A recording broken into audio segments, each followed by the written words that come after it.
Tonight, we bring you this week's flight sim news with thanks to SayIntentions. We check out the Dassault Rafale C, a Taylorcraft BC-12D, a Lancair Legacy, and Kalymnos.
Hello there. Hello? Hello, everybody. Happy Wednesday. Welcome to the middle of the week, the halftime show, the midweek shuffle. Tonight we have the news and the solar eclipse. Did you see it? If you didn't have cloud, did you see it? I saw a little bit of it. Not much though. It was an eclipse. Yeah.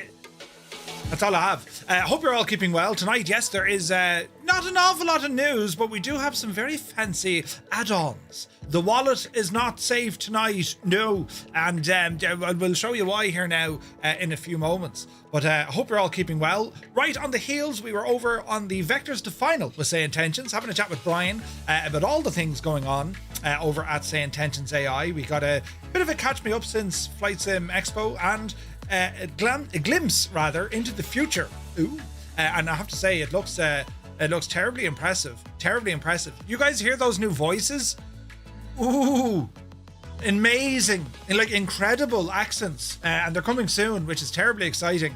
And he also alluded to some other things they're still working on X-Plane with, injected traffic, which could be huge, right? And of course all those voices that we'll see will also be pushed on to both Microsoft Flight Sim and of course with X-Plane as well. So they're absolutely flat out busy, and it's just so great to see. They've been flat out.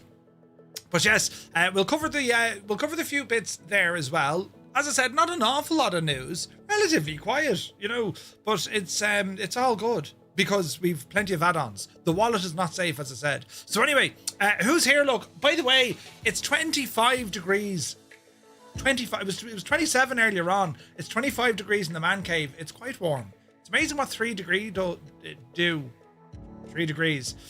I'll be turning on the aircon. I'll be turning it back on in a few minutes, but for the moment we'll leave it off. But you're all very welcome in. Did you have a good day? CP65 is here. Good to see you. Chalks, welcome aboard. Vacuum is here. Welcome in, lads. Elric, good evening. Let me see here now. Jabuttons. Commander Balosh, hope all is well. APU Inspector's here, welcome aboard. And, very happy Wednesday to you. Fierce Wolf, looking fierce. Jan Wolfie, welcome in, man. APU Inspector, checking in. Good man yourself. Airlock Duck, good evening, peoples. And for all of you that looked up this evening without protection, hello, as well as thanks to Murph for reading it out. Right. Sumner's checking in from Milwaukee, good to see you. Sprockets, hello, good evening. Super Typhon, good shout. We've added it to our newsage tonight, buddy. Sunjammer's here. Now we get eclipsed by Murph. No, what a shirt. Don't go about the shirt. It's all grand. Don't be worrying about the shirt now. It should be grand. Do you know what I did now, right? So our stream last night, I went about trying to fix the clarity of screens inside the aircraft. Everything else looks fairly okay, but the screens, when you're zoomed out, it's all messed. And I know why it's happening. Right, I'm in a very unique kind of a setup whereby I'm pushing 4K 120 hertz into a capture card, which is passed onto me monitor, onto me LG C1 OLED screen, and it's all terribly nice. The problem is the capture card can barely kind of keep up with it, hence we get this weird sort of artifacting. So I said, right, I armed myself with false bravery and I tried to fix it, and I was there till about 5 o'clock this morning. I didn't fix it. In actual fact, it broke many things trying to fix it.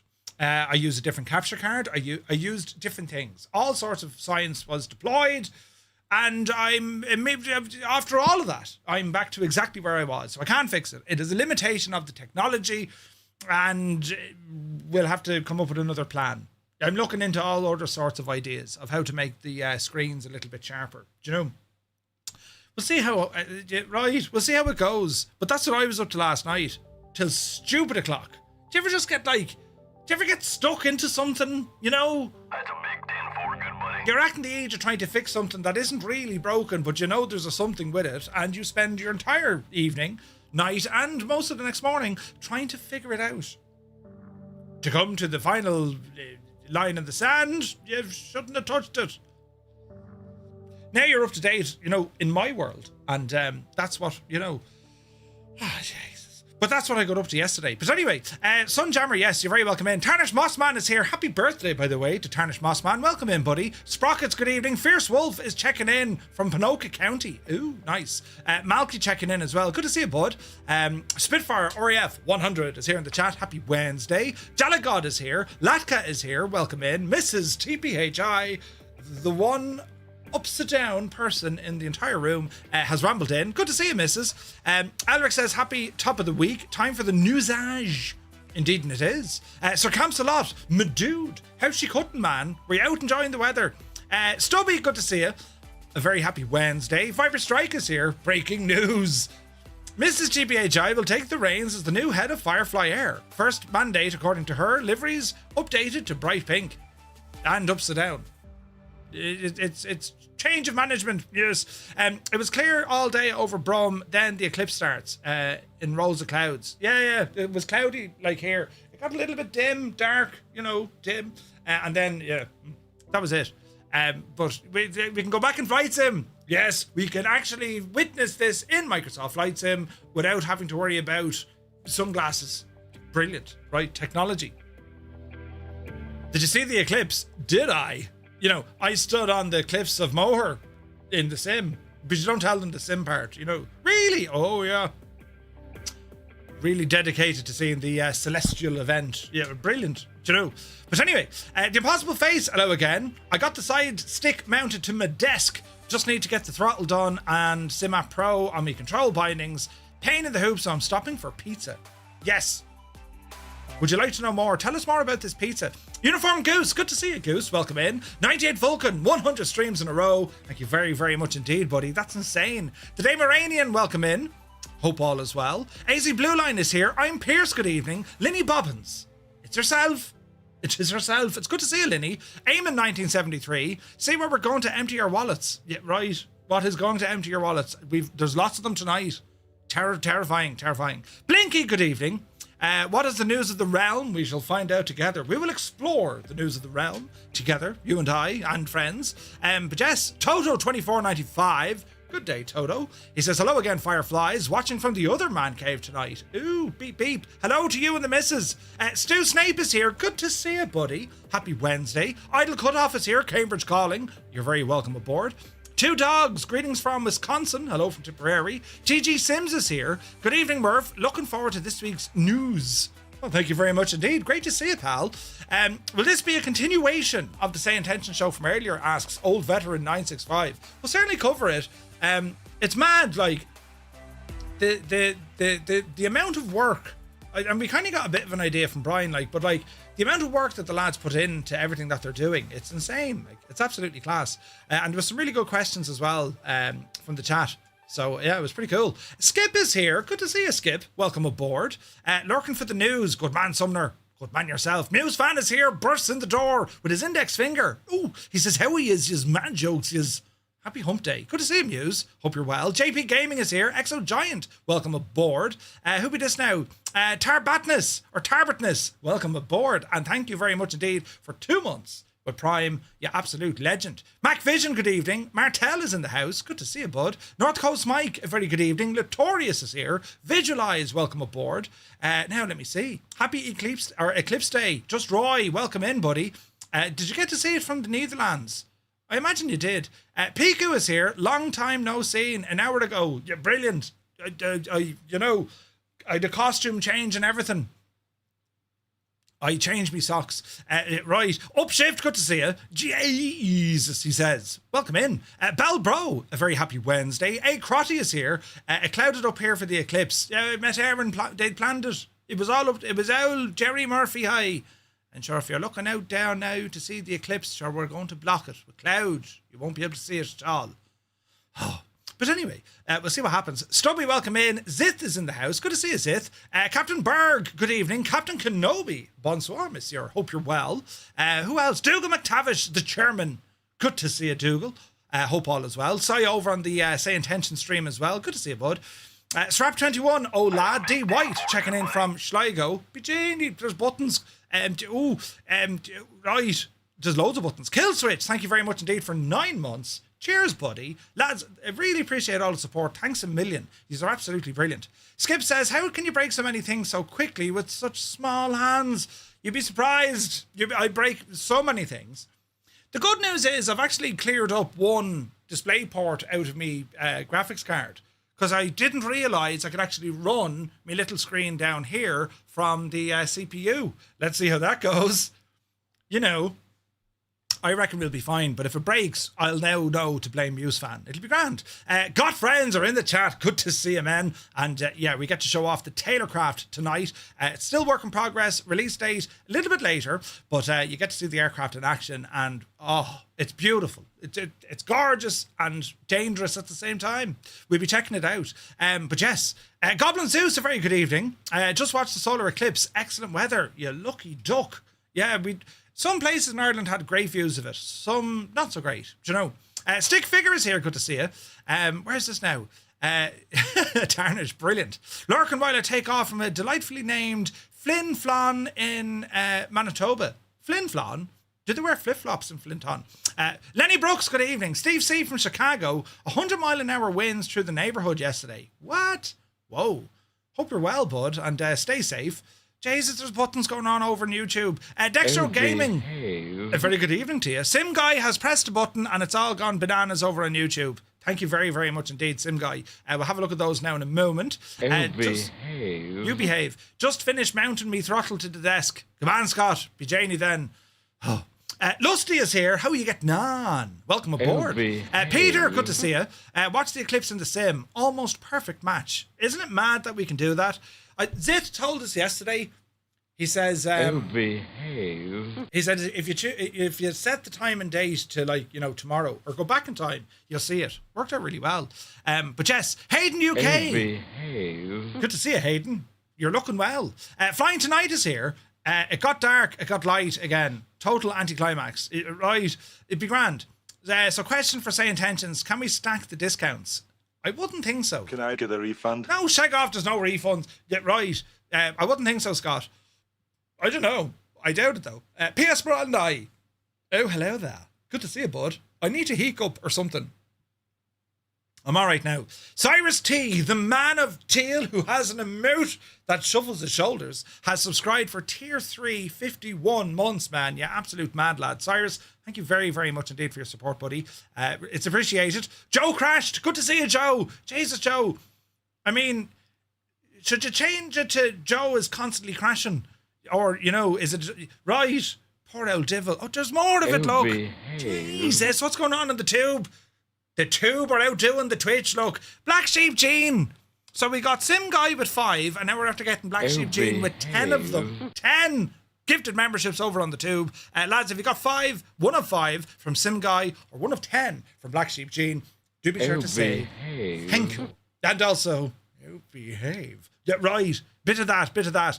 Now, let me see. Cambridgeshire, not a cloud in the sky, superb view of the eclipse, says Idle Cut Off. Ooh, nice. Speaking of breaking things, my keyboard stopped working earlier. I had to do a hard reboot. No way. CP. Behave. Is it wired? Or, the good thing about the small hands is being able to get them into small places. I don't have small hands. Scott, check off, will you? Well, no. Do you ever try and put in a USB that you can't see where it goes and it's in there somewhere? Behave. These are real life problems. Roy says, I just posted some photos of the eclipse on the photo channel. Ooh. And tonight the Perseids are also visible. Interesting. Captain Kenobi can't wait to fly the Taylorcraft. Big fan of GotFriends. Yes. They're absolutely back to the roots of this one, I think. It's gorgeous. Absolutely gorgeous. Devil Fly is here from Southern California. Good to see you, buddy. You're welcome in. Killswitch says, as a Springbok, and you're wearing an Ireland rugby shirt, are we going to talk about... No, we're not, because Ireland is superior. Listen, it's like this. Ireland kind of said to the South Africans, you're a great bunch of lads. I tell you what, we're going to let you win for a while. We got tired of it. Yeah, we were jaded of all the winning with rugby. So we said, in South Africa, you take over. But one of these days, we're going to pick up the phone. Hello, Springbok? Yeah, it's us. Yeah, we're winning again. Yeah, any day now, No date fixed. But it'll happen. In me head. But yes, evening, this is going to get expensive. Energizer, this is the stream you shouldn't have tuned into because it's going to cost you. It's going to cost everyone tonight because our add-ons we're showcasing are absolutely gorgeous. Absolutely gorgeous, right?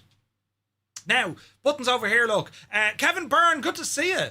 Hope all is well. You got to watch the eclipse from Drogheda earlier on. Oh, nice. Shuffle Shoes, good to see you, man. AJH John. Northland Air is here. A very good evening. Dave Cleary, legend Dave. Welcome back, Dave. Hope all is well. Monty is in the house. Flyboy Dyer is here. Black Sheep Jean says, me wallet is screaming like a greased pig. Sim Guy, good evening. Hope all is well. Good afternoon all from Asagi, Ohio. Wind and rain and everything, I'd say. But you're very welcome in. Sarah Doman is here. Good to see you. T-Break, we got the new Moza A320 MCDU today. It is really big. Oh, it's excellent. I'll be showcasing that now soon on the channel. It's pretty cool. When you compare it to the Wind Control Moza, if you're in the market, the Moza one it's all the bells and whistles, lads. It's just different. It's very good. Gaston, good evening. Eddie is in the house. You're also in Ohio. There you are now. Between the pair of the lads now in Ohio, they're having the crack. Kubi Montana, good to see you. 420 The Moose, a very happy Wednesday. Legion Johnny, good to see you, Johnny. Angels 15 is in the house. Johnny Mon. Johnny, good to see you. I can confirm on the Chicago Pirate from yesterday, it was insane. Lost me power for 5 hours. Jesus, Johnny. 100-mile-an-hour winds. Madness. Dextro Gaming, good evening. I'll see your 5 and raise you 5. Gene and Sim Guy, lads, thank you very, very much indeed. Mrs. GPHI, also over on the tube. Thank you very much indeed, Mrs. Only push the like button if you're upside down, right? Kieran Nile is here. Good to see you, Kieran. Happy Wednesday. Great to see so many people, lads. You're looking well. Shall we get into it? As I said, there's not an awful lot of news, but it's more showcasing the lovely things we get to showcase. So I'll press some buttons. There's 1, there's 2, and I might turn on me aircon because it's 1,000 degrees in here, lads. Right. Where's this now? I just dropped the credit limits to $1 on all my credit cards to protect myself. Good man, Sumner. That's how it's done. But immediately on the screen, you're met with something that needs to be in your life. Yeah, right. If there's a soundtrack that could accompany this aircraft, it would have to be only one, and like a really good one at that.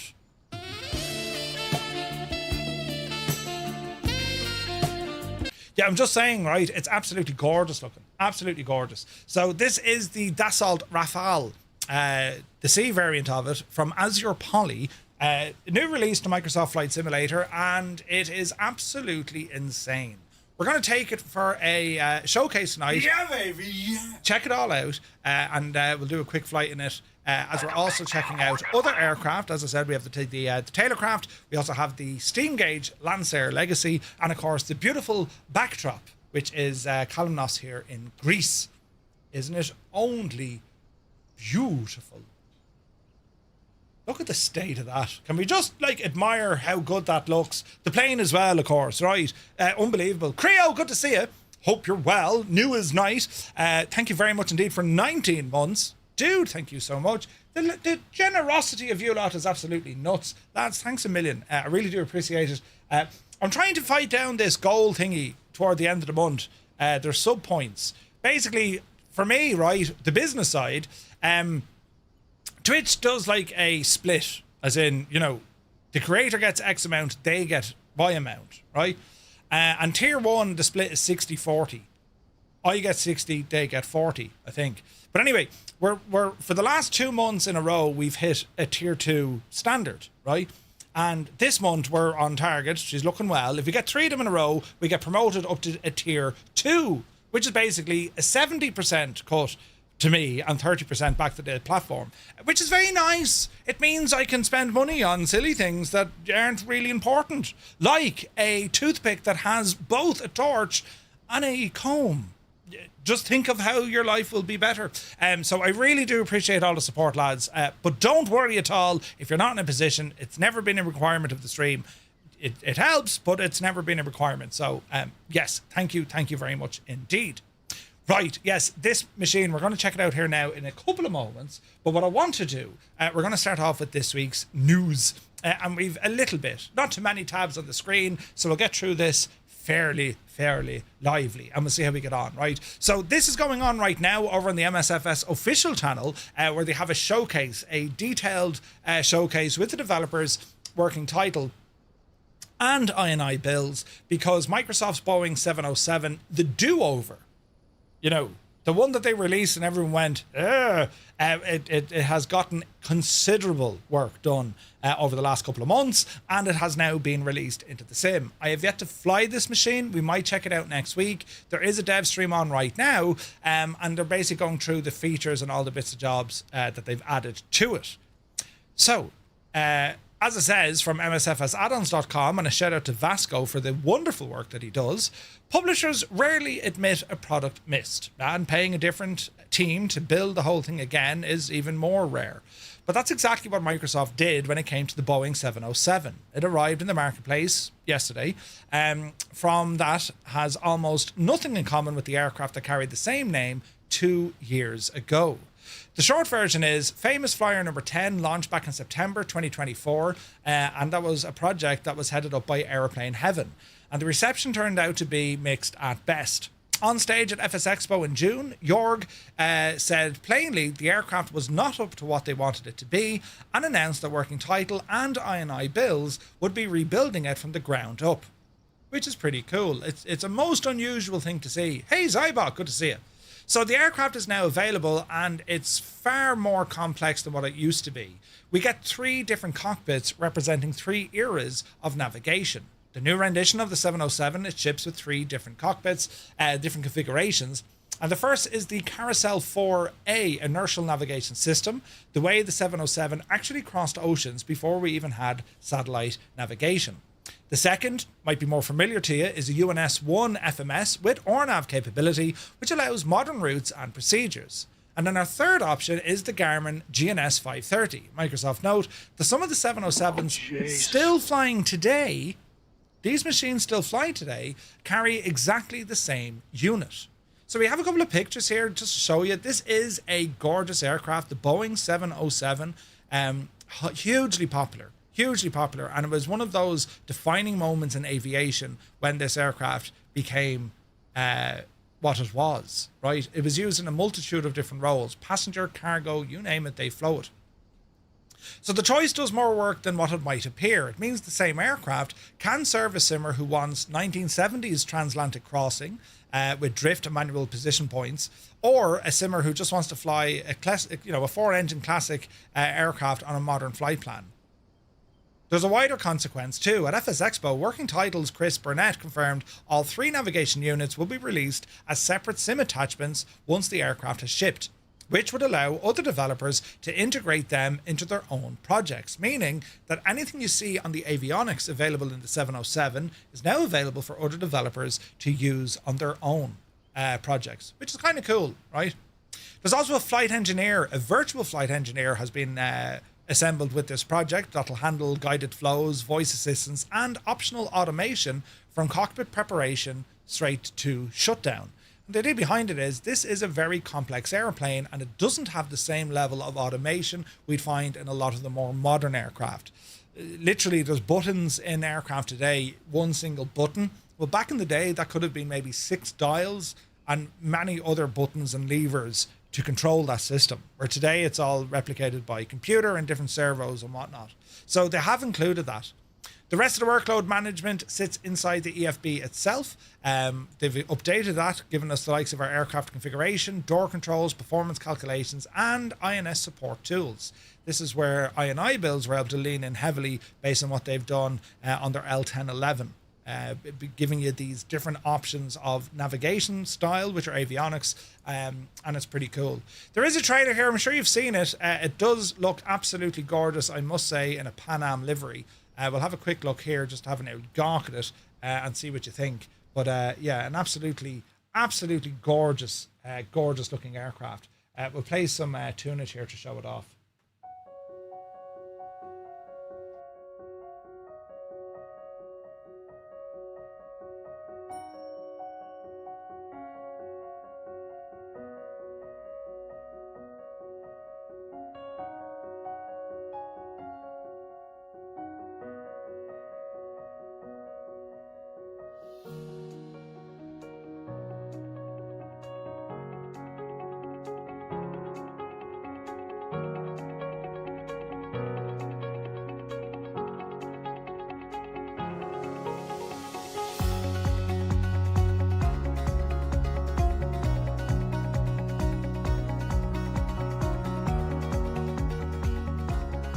So as we can see from these screens here, I mean, the aircraft has received a major update. Everything from all the avionics, even the modeling of the aircraft, texture work, all of this has been fully updated with the work of Working Title and INI builds. And I gotta say, lads, this looks very impressive. Some beautiful liveries there as well. Of course, we're looking for a shiny Aer Lingus one. At Mugan, it's good to see you.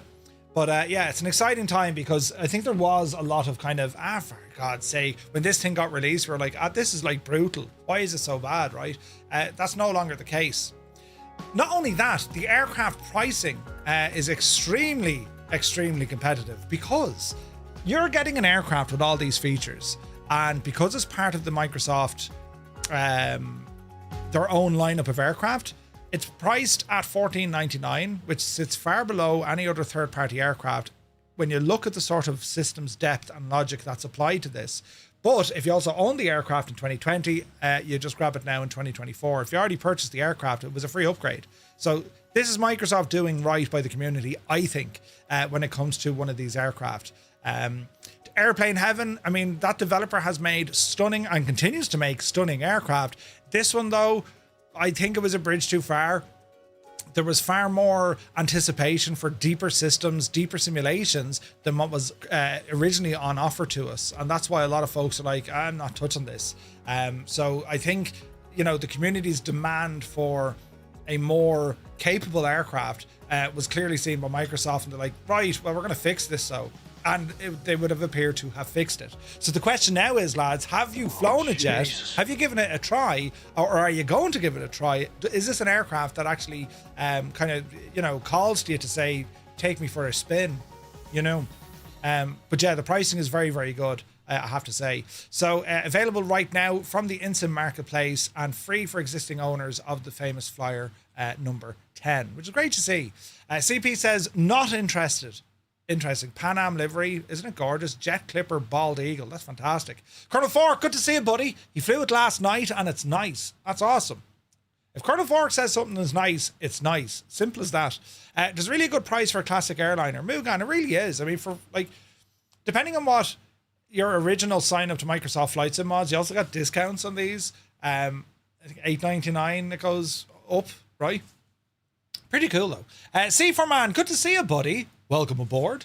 So yeah, that's now available in the sim. So blast on to your heart's content. Now, next up, Nemeth. Now, Nemeth Design, I just scratch my head with these lads sometimes, right?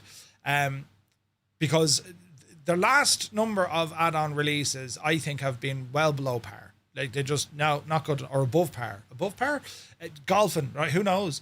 But they've brought out an Illusion 2-18, a Soviet prop liner for 2024, but it arrived as a first milestone. The developer promises more updates, but with no timeline. So it's a 4-engine turboprop, and I think we can all agree there is one aircraft that dominates this space. You know, a classic 4-engine prop liner is dominated by PMDG with their DC-6. I think it is the finest prop liner of the day simulated in our sim. The other guys, Reg, I forget the name, they did the Connie, IL-18. I don't know why I put in a 218. The IL-18. Red Wing, they have their Super Constellation that received a massive update for 2024. I've yet to take it for a flight and a group flight. We will soon, because they are working on it. So this enters the stage at a interesting position. It's Soviet, meaning that we don't get a lot of Soviet era aircraft. So it's going to be interesting to check it out, see what the differences are, right? And it's also a 4-engine classic prop liner. So the feature list isn't thin. Nemeth have listed a fully modelled KS6 heading and attitude gyro system, a UK1 core selector, autopilot pitch, roll and attitude hold, and custom electric, hydraulic, pneumatic, and fuel systems. The release includes a cargo and passenger variant, career mode compatibility, and a set of period liveries. Early reports from viewers have been broadly backed up the system's claim, describing the modelling as reasonably deep with a large number of functional switches, though without any failure modelling. The exterior model seems good, and the cockpit appears to be where most of the visual effort has gone. And of course, we have a passenger cabin as well. So we'll have a look at some of the pictures here. It's a very interesting looking machine, this, the IL-18, and how similar these aircraft were. I mean, when you look at the American build versus the Soviet build, there are a lot of similarities between them in terms of the layout and the general configuration. And the looks, just, they're different enough to say, that's not from this neck of the woods at all, you know? Anthony V, good to see you. Colonel Fork says about the 707, it's not study level, but there's good depth and a huge improvement over the original release. I think that's what people were looking for, you know? So yeah, this is pretty cool looking. We can see it here from the, the cabin views and also our cockpit views. Texture work looks nice. This is it looks really nice, you know, with the modeling as well. Everything appears to be correct so far as kind of scale and whatnot. But Nemeth are a developer, as I say. Some of their releases, when I see Nemeth, I'm like, yeah, next, yeah, right. It's priced at $39.49, which sits pretty much at the same kind of conversion as a DC-6, 10, 20 bucks in the difference, right? But it's still up there with pricing. Until now, the DC-6 has effectively been the classic prop liner option in the sim, all the way back since 2021. So the IL-18 may be one of the first serious challengers. It is a little bit cheaper, but a long way to go to reach maturity. Does anyone have this aircraft yet? Because I'm intrigued by it. I'm going to pick it up purely to test fly it and see what sort of trouble we can get into. But I am intrigued by it, and I am hoping Nemeth can actually hit a home run here because, as I said, some of the previous releases, I just wasn't impressed. Do you know? And Nemeth, they're in the game a long time. They're making aircraft for a long, long time. And some of their add-ons used to be excellent. Do you know? So maybe this is a return to form, perhaps. I don't know. Definitely an interesting aircraft with the Illusion products and that of the Soviet era. Very, very interesting indeed. So yeah, we'll have to check this one out. I think there's something about these classic prop liners in the sim. Now maybe that's just reserved for the likes of the DC-6. The DC-3 has it as well though. So maybe the IL-18 is going to be into that category. Even the Connie has it. You know, you feel like you're flying that level of complexity from an era that required, you know, all sorts of crazy. So yeah, looking forward to giving this a bash. Next up, of course, yes, we know the Rafale has landed. AzurPoly's Dassault fighter is now available to Microsoft Flight Simulator. It's an exclusive release through the marketplace after nearly 2 years of development. Now, AzurPoly, I love these guys. I mean, they brought us the Fuga, they brought us the Epsilon, the list goes on, the C-160, which was excellent. What was that other one, the prop? It looked like a fighter jet, but it was a prop. I keep forgetting its name. They also brought us the Jag. Yeah, right. And, of course, we now have the Rafale. Just incredible. The Bronco. Like, that's a superb aircraft. And actually, I've been watching that YouTube series from Cal Fire. They use Broncos all the time as spotting aircraft. But anyway, the Rafale, front and center, because it's not the first time we've seen a Rafale in the sim. This, though, is different. And we're checking this one out tonight. This has been a very interesting release. Not only because it's, the aircraft has been officially endorsed by Dassault. They were like, yeah, we endorse this. We give you the gold seal of approval. The feature list of this aircraft is spectacular. The sounds are incredible. There is all sorts of navigation. There's different systems simulation, be it oxygen, hydraulics, pneumatics, all of that, right?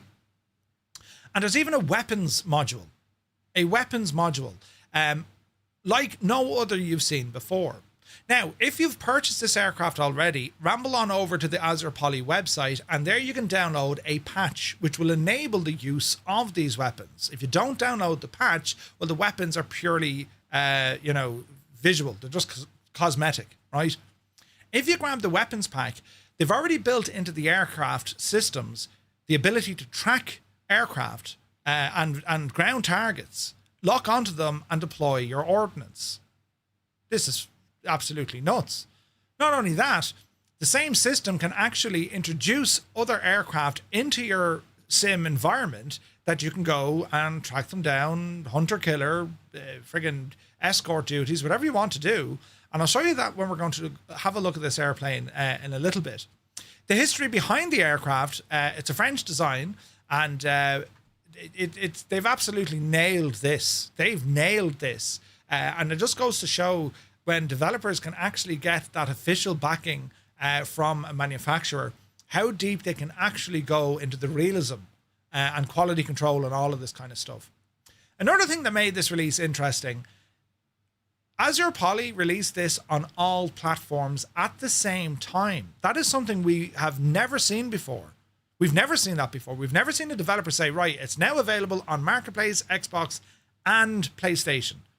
This is the first time it's happened. And all reports back so far has been thumbs up. This is excellent, right? What it costs, right? The base Rafale comes in at $44.99. It's about 50 quid. That's with 14 liveries. There are 3 optional livery packs that sit alongside that for about $5 each, covering special schemes, the Rafale solo display, and the Tiger Beat. Or you can take the full bundle with everything in it for $54.99 or $49.99. This places the Rafale near the top price range of military aircraft in the sim, which puts a certain amount of pressure on the system's depth to justify that. On paper, the feature list makes the case. Fully custom wasm fly-by-wire system with multiple control laws and envelope protection. A 7-screen avionics suite, functional terrain following that reads actual simulator topography. This thing has terrain following radar, meaning you would set it up in your aircraft, keep me 200 feet above the ground. Forget about barometric pressure. This will actually use radar to keep you exactly 200 feet above the ground. That's incredible stuff. And the payload that affects the weight, drag, balance, and performance of your flying. And the weapons patch is live for PC. The team repeats the same explanation it has given since the weapons module was first shown. Marketplace policies does not allow selling aircraft with functional armament, so PC buyers download the patch separately. If you're on console, weapons do not work on Xbox or PlayStation 5. While PlayStation owners get the aircraft on day one, which is more than anyone expected, they get it in the same configuration as Xbox. Armament is visible on the pylons, but it doesn't function. You can't release it, right? The guided missiles, air-to-air surface work with target designation, the cannon and weapon tracking cameras all sit behind the PC only. And we also got the manual on time as well, which I haven't read, but we'll figure it out, right? The initial release is exclusive to the Microsoft Flight Sim marketplace. AzurPoly has said third-party stores will follow within the next few weeks, with dates being announced separately. So if you prefer buying your aircraft off the marketplace, keep your eye out and you'll see them appear on other stores, such as Anybills or Just Flight, so on. The studio have also confirmed updates are already in preparation based on its own development roadmap and community feedback. That's broadly how the Jag and the Transall have been handled since their own releases. The Rafale is available right now on the marketplace, and we're going to check out this aircraft tonight. Right, we're checking it out. Colonel Fork says what will be interesting is if they make the weapons module work with other aircraft, meaning making them just as operational, like the old TAC Pack. I don't think they can, but if they could, that could be nuts, couldn't it? Yeah, read the manual. Like, do you know, feels like this is the closest to a DCS module Microsoft will get. I would agree. I would agree. You know, there's some modules on DCS this surpasses, but it's, you know, this is very good. We'll be checking it out now in a moment. Now, this month, of course, as I saw on Discord as well, we're celebrating the 90th year of the Spitfire. And, well, we have a release from Flight Replicas. They have delivered a new bubble canopy Spitfire is out. And it covers the clipped and full wing, plus also a high back and low back fuselage, and it's available for both 2020 and 2024. The Spitfire Isle has been an expensive one, Flying Iron making the initial start, and also anyone who's interested in Flying Iron, they're working heavily on their version 2 Spitfire. Very excited to see that soon. But Flight Replicas, they've brought us Spitfires before. This one, a little bit different because it's actually cheaper. The package contains clipped wing and full wing variants, plus the high back fuselage variants representing the early production aircraft, alongside the cut down teardrop canopy versions that entered production from 1945. 2 gun side types are included, gyro and standard, depending on which version you're going to fly. S-Boy Law, good to see you, buddy. Historically, the different changes between the aircraft. So the Mark, 16 straddles the real change in the aircraft. Early examples were visually indistinguishable from the contemporary Mark 9, while later ones carried the all-round vision canopy that became the standard Spitfire look for the rest of the type's production. Native to 2020, but it is compatible with 2024, and you can pick this up for a fairly low price of $13.99, right? Saw the solar eclipse of Microsoft Flight Sim. It was mad. It's deadly, isn't it? It's deadly that we could do that. Has anyone flown this machine yet? I do love a good Spitfire, me, and we do have some nice options, but I haven't flown this particular variant just yet. As I said, I'm very much looking forward to the Flying Iron version 2. That is coming very soon, lads, and there'll be content coming soon for that as well. Absolute class bit of machine. Now, moving on, the MD-11 from TFDI Design. The second act has reached Xbox without the failures. 7 months after the overhaul that turned its reception around, TFDI's Trijet is on console with both variants and 18 liveries in one package, though the extended simulation stays behind on PC. It's amazing how they managed to put all the liveries into a single package, and then other devs charge for liveries. It's mad, isn't it? Anyway, TFDI Design first released the MD-11 after 4.5 years of development. I've got to say, this is a superb aircraft. It did get its kind of pre-sale criticism. You know, you could opt in as an early adopter. They kind of did a pre-release thing. The community expected a lot more, but, you know, a couple of years on, I got to say, the MD-11 is in a fairly decent state with more updates coming soon. The only serious rendition of the much-loved Trijet, and one that a lot of people were waiting on to buy properly, which was the definitive edition, which changed everything. They added in the additional engines, shipped the extended simulation package with its component wear and tear feature modeling as well, which is pretty cool, right? Before announcing anything new, they just released the MD-11 for Xbox. The version carries the same system simulations and visuals as the PC. Both the passenger and freighter versions are included in a single purchase, which is a departure from the a la carte structure on PC, where the first variant costs $74 and the second $9.99. Marketplace pricing for the console packages this at $84.99 US, so the total lands in roughly the same price for anyone who wanted both. Now, it's a hefty price, but it's a hefty machine, right? 18 liveries are installed. We also get different ones, such as Citybird, American Airlines, Swiss, Lufthansa Cargo, DHL, UPS, you name it, they're all there. There's also a choice between the high poly and low poly cabin models, which will help you out with performance. The extended simulation didn't make it across onto console, however. That is all held back on the PC, which makes a lot of sense. The practical consequence, console pilots get the airframe, the rebuilt visuals and systems, just without the service-based failures. So for what it's worth, the extended simulation pack costs $4.99 on PC. It's not a large sum of money being withheld. It's a capability difference rather than pricing. Xbox was the last outstanding item on the roadmap for TFDI design, and it would look now that they're going to be full speed ahead on the next update. As I said, this is a gorgeous airplane.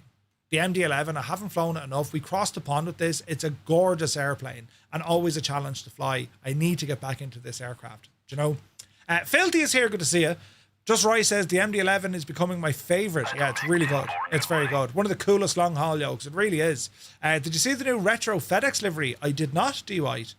GE Pratt Whitney engines too. Wonderful, says Sean Dale. 100%. Cornwolf is here. 39 months. Thank you very, very much indeed. Good to see you, bud. And thank you so very much. Devs are having a very hard time, especially with the newer aircraft, getting them pared down enough for the Xbox Series S. Yeah, I think that's a huge challenge for them. Now, Xbox did announce their next-gen console. Let's see what happens there. But I think trying to put the entire platform onto the Xbox Series S, maybe not a great idea. You know, I won the MD-11 freighter here. Oh, good man, Zybok. Just Roy flew the Belgian Citybird MD-11 to Tenerife. Ooh, a fully green jet. Nice. Wish I could get the MD-11 Firefly livery working on 2024, says Sean Dale. Is it not working in 24? We'll have a look. Heisenberg is here. Good to see you. I hope the eclipse today didn't overshadow your stream. Haha. Very good, Heisenberg. Good to see you, bud. Hope you're well. Yeah, I thought the MD-11 was working now. Static Dash says, what's next with the MD-11? They want to make it native to 2024. That is on the roadmap. Other features and fixes coming in, enhancements, and we're going to tackle some of the sounds as well. And enhance some of those service-based failures. So there's a lot of miles on the roadmap yet from TFDI design. It is a superb airplane. It's beautiful. It looks great. It flies great. There's plenty of avionics there to make you scratch your head, and it's pretty cool. Kieran got your MCDU today from Moza. Congratulations. Have fun with it, buddy. Yeah, the Moza gear it's folks are really, really happy with it. I have it, man. It's excellent. The build quality. It's fantastic. Absolutely fantastic. Sean Dale says, no, not in 24. I tried a couple of the converters. Yeah, the converters don't do most liveries all the justice. But Sean, if it's not working, we'll look at it. It might take a couple of weeks or months or years, but we'll look at it, right? But it is a superb aircraft. We'll have to schedule a flight with this machine too. I mean, look at this. Look at the profile of it, lads. Isn't it gorgeous? Beautiful. Now, A2A simulations. We'll dip on over to Threshold for some news here. A2A are still working away on their legacy RG550, based, of course, on the Lancair legacy. And they both, they published a couple of screenshots. It's in beta right now, and it's a beautiful little machine.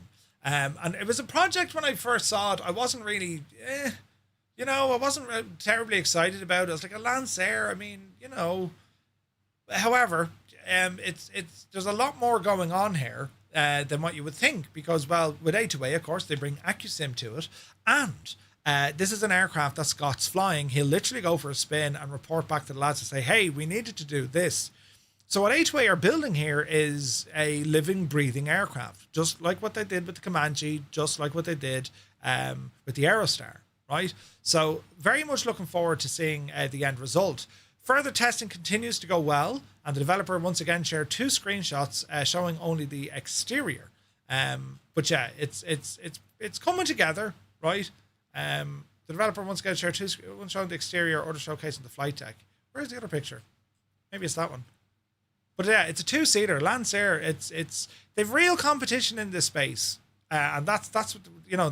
There's going to be a lot of head scratching on this one, lads, because FlySimWare, we're checking out their updated Lancair, the steam gauge variant of that. We're checking that one out tonight, and there's a lot of competition in this space. They are slightly different variants of the aircraft, right? So they actually are 2 different aircraft. They share the same airframe, but the innards are all quite different, you know. You got the Jag for your birthday. Ooh. The RG500 Suzuki, right? Brilliant. But yeah, so we'll keep an eye from A2A. Very excited. Their roadmap also looks incredible, with a Cessna 172 and a 182 also being flagged as currently in development. Very exciting times for A2A, because I think there is just massive scope for a high fidelity Cessna 172. There just is. Think of all the Airbus we have. You know what I mean? It's Smithers. Good to see you, bud. Now, shout out to Super Typhon. This one passed me radar. Emerald Scenery Design. They're working on what's called a Pit and Paul air camper aircraft. It's work in progress, but it's an old classic brought back to life. Doesn't it look very interesting? Right. They got a scan from this. Red Baron scanned it. A 3D scan from Oshkosh. That's pretty cool looking. And then you can see it being put together. Now, Emerald Scenery Design, these lads, there's a lot of work between themselves and GotFriends. So you're dealing with that level of ilk when it comes to some of the guys behind this project. Just amazing people. Genuinely amazing people. So I'm expecting great things from this. And it is nice that they're able to touch on, you know, a very old aircraft. Most people, I imagine, wouldn't know much about this airplane. I certainly didn't, right? The project has been in work for over 6 months now, and has only come about due to the dedicated persistence of many of our testers who wanted to see the aircraft in the sim. Red Baron, MP Troll, Jess, LBR, and Aviator Ford. Mike Rode nor myself really knew much about the air camper beforehand. This is from GotFriends. But gained a passion for it the more they researched it, right? They first approached Craig from Rara Ava Sims about the status of his air camper project in January, about a month before release of the 1500 or Sport.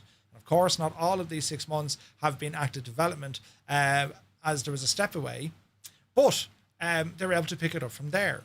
Very lucky to get to work with friends once again on this project. Having a team that you can count on really helps drive the project in the right direction. Mike Rode has returned once again, providing fantastic model and all of the paint and artwork along with it. Got Gravel involved, helping with the flight modeling as well.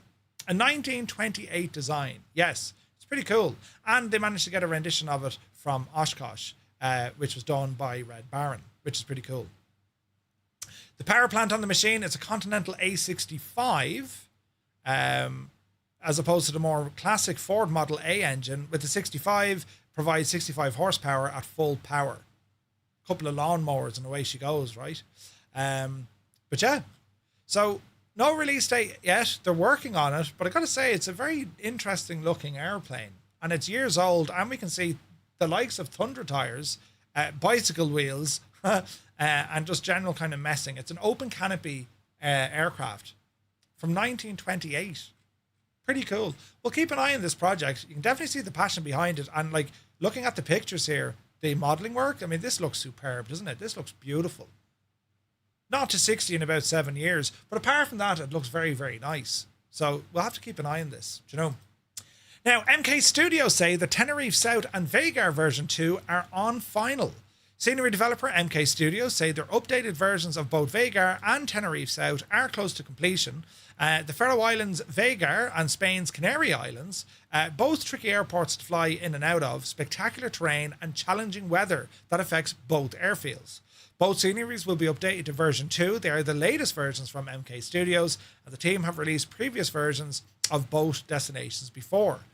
The screenshots depict the airfield looking fit for release. The Discord announcement added GSX profiles will be done in the next few days, and the testing team are going to be trying them out. They're hoping to release this in and around the 17th of August. So they're looking at kind of next week or the next 2 weeks. Pretty cool, right? A couple of pictures that we have here. We've seen what MK Studios can do when it comes to a version 2. For the most part, it's completely rebuilt. New optimizations, of course, for Flight Sim 2024. There's new objects, new textures. This is a very beautiful looking shot here as well. Their lighting can look fantastic. One thing I would love, I mean, Dublin is Dublin, but I would love another update to Dublin. Or a bit of competition in it. You know, MK Scenery Dublin, it's the best Dublin without a shadow of a doubt, but I just love for a little bit more. Yeah, right. But I got to say, this looks great. I've flown into Tenerife South in the real world, haven't gone up to Vegar, but we have visited there plenty of times in the sim, and I love seeing the surrounding buildings and POIs as well. You know, Colonel Fork, thank you. Yeah, I've been reading up on it. That's a public blog, Colonel Fork, isn't it? Because I know I have stuff there, but I wasn't sure I was allowed to share it. Hang on there now. Let's have a look. As far as I know, it's public because I want to show you some of the things that they're bringing to it. It's on their website, so yeah. Quick jump back here, lads. So I mentioned earlier, Flying Iron are working on an update for their Spitfire. The package is going to include multiple variants of their Spitfire. Multiple, right? The Mark 9, a Mark 8, a Mark 16, and a Mark 9 float plane. What? And the feature lists are absolutely friggin' nuts. And it's fully rebuilt inside Microsoft Flight Simulator. And you can see from it, there appears to be daka going on, right? This seaplane variant of the Spitfire, there's only a handful of these made. That's cool. And these are coming soon. This is a 2026 release. Flying Iron Spitfire is without doubt the definitive warbird that we had in the sim since launch. It has been excellent. Rivaled only really by GotFriends with their F6 or their F4F. Like, that was way up there, right? The GotFriends one. Friggin' love that thing because they just added so much functionality to it. The Spitfire, however, she's an iconic aircraft. Even though, you know, the Hurricane did more of the heavy lifting during the war, the Spitfire was top of the range. Absolutely top of the range. So yeah, very interesting to see this come to life. Colonel Fork, thank you for sharing. And yeah, we'll definitely be checking that one out. Definitely checking that one out. So going back to MK Studios, they're aiming for around the 17th for the 2 new updates, and that's going to be for Vegar and for Tenerife South. Pretty cool. News from Chaseplane. They've added finally the AI traffic spotting, and they're letting us know that Chaseplane is now eventually going to be moving away from the experimental build into a full release. And they fire the shot to say you can pick up Chaseplane now on the experimental branch for $30, but once they move out of that, the price will increase. The price will increase. Chaseplane, for me, I loved using Chaseplane. It's not without some kind of limitations every now and again. It might bug out, but it's experimental. They tell you all over the thing it's experimental. So it'll be interesting to see what else they'll be able to pour into this project now once it gets its full natural release. We're still missing a couple of features that was on the 2020 version of Chaseplane. That's not a Parallel 42 problem. Asobo kind of turned features off that they couldn't access. Hopefully we'll get to see them, revisiting all of this. But effectively, spotting, this was something that was announced at Expo with SayIntentions. You now have a way to spot AI aircraft flying in SayIntentions. So when an AI aircraft is talking, the camera can actually move and look at them. Plus, you can use it for spotting other traffic as well. However, it is not compatible with multiplayer. You cannot use this spotter to look at multiplayer traffic because it's a limitation of the API from Asobo. Hopefully that'll change, but at the moment, it won't work, right? The spotting in Chaseplane is quite nice as excessively salty. Yeah, like it'll look at real world traffic as in injected traffic or AI traffic, but it won't look at multiplayer. There is a difference. But yeah, pretty cool. So they're letting us know it's moving away soon. from the experimental branch, and we'll have to see where this goes. There's other things with Chase Plane, official VR support, and maybe it going in the direction of consoles. You just wouldn't know. I like using Chase Plane. A lot of people who have it are happy with it. Other people don't like the fact that it completely overrides all of your default bindings for the cameras. And there are other camera solutions appearing, right? So, yeah. When you say multiplayer, do you mean that's VATSIM players? VATSIM? That's a good question, Static Dash. I'm not sure can it track VATSIM. I think it can VAC it. Yeah, it can. Parallel says, reads aircraft from AI packs and from online networks such as, yeah, it does. VATSIM, IVAO, and SayIntentions. However, it does not go to multiplayer. Simulator, multiplayer aircraft, it can't see. But it can get the data from VATSIM, IVAO, and SayIntentions. All right? So, yeah, good question, but yes is the answer. All right? As I say, there's competition starting to appear now. It'd be interesting to see what Parallel 42 can pour into this product. I like it.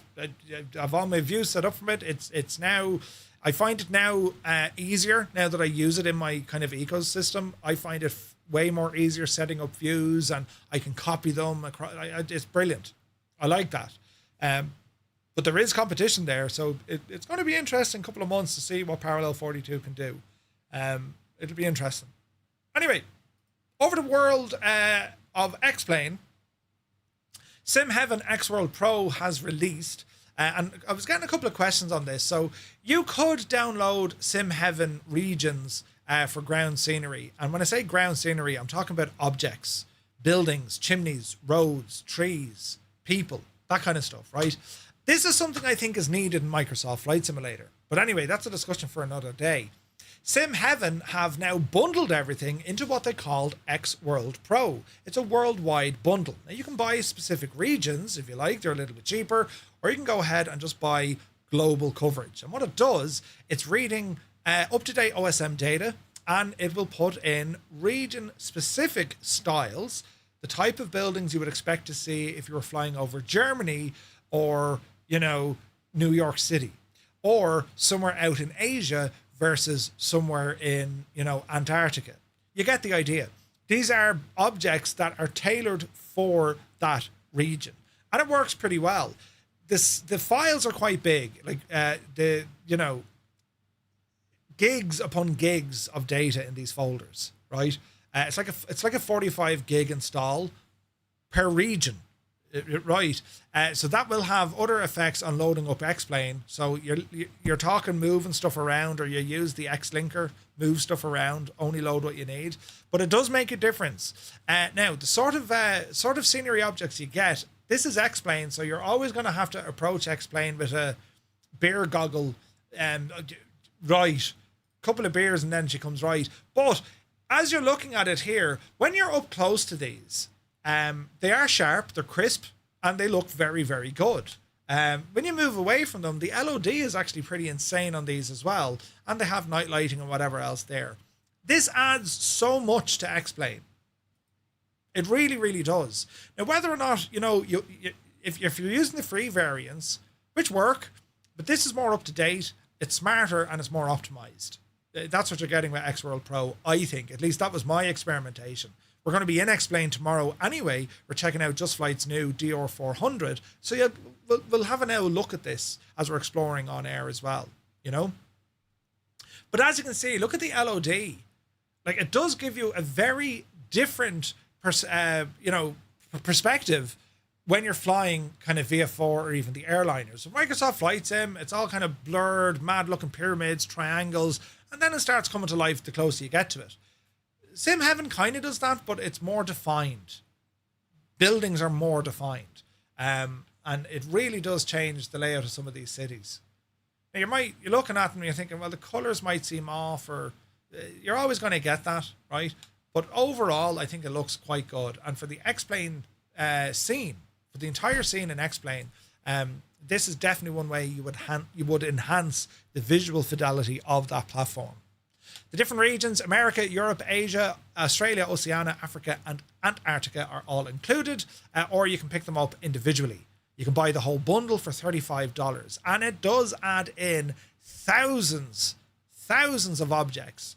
And this is what kind of enables you to fly something like X-Plane VF4 style just by having this, because you'll be able to identify visual reference points, chimneys, factories. They even have animated fountains, geysers, exploding waterfalls. And they have updated regional packs for Australia, England, Western France, and the United States, including all the bridges, loads of stuff, and vegetation. It is a complete overhaul of the objects, the model objects that are available in that simulator.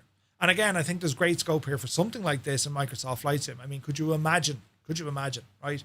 So that's available. We're going to be checking that one out tomorrow on our live stream anyway, if you have any questions. It installed fairly straightforward. You have to edit your scenery file and whatnot, but pretty good, right? Pretty good. Excessively salty, I agree. So something like this needs to be standard in X-Plane. Laminar do know that, and Laminar are actually working on that. They're bringing their own new scenery assets with each and every update. So they are doing it. Laminar have recently, I say recently, a couple of months back, anyone from X-Plane knows the name Mr. X6 or Mr. X, right? Short Final Design. He works for Laminar now. They hired him, said, hey, make us stuff. And he makes good stuff. So yeah, a lot of exciting news there for X-Plane. Staying with X-Plane, Retro Wings have decided to develop a Metroliner. Right? Also known as Retro Wings, they've shared a press release detailing progress on their upcoming Metroliner for X-Plane 12, confirming that beta testing is quite near. They also shared a whopping 280 images of this aircraft. Now, a Metroliner, we don't really see these in Europe, rarely, right? There was bigger competition over our side of the pond with ATR and whatnot, and of course the Fokkers. But in the United States, Metroliners, friggin' everywhere, right? Turboprop engine, a mad looking machine. Steve-O One Knievo, fans of Steve-O, he started off in a Metroliner. And I got to say, from the early pictures that we're looking at, this looks pretty nice, right? It looks like, it's a beautiful aircraft. We can see there's integration with either the Reality GTN or the TDS XI, right? Plenty of steam gauges and plenty of details when we look at the fuselage here, rivets, the modeling, texture work, all the reflections, even the props. I mean, look at the size of the propellers on these, right? It looks very, very nice indeed. There are tons of photos here, but just to give you an idea, Metroliners, we badly need one of these, I think, in Flight Sim 2024. They're just a very interesting aircraft. Do you know? It's itty bitty aircraft, had to do the duck walk inside of it. Fast aircraft, worked well as long as both engines were working. It was a handful when it lost its engine. Yeah. Just Roy says, yes, Mr. X updates also the world editor scenery assets. It's getting more and more objects. Laminar did a good job to hire him. Yeah, 100%, Roy. 100%. Windows update just hit. I got that last night. But yeah, a Metroliner, I think, in the sim would be pretty cool. What do you think of it, lads? It's a pretty unusual looking aircraft. But again, if you're stateside, you've seen this thing. You've probably been in one of these things. I am looking forward to picking this machine up and taking it for a spin, because I've always wanted to fly in a Metroliner.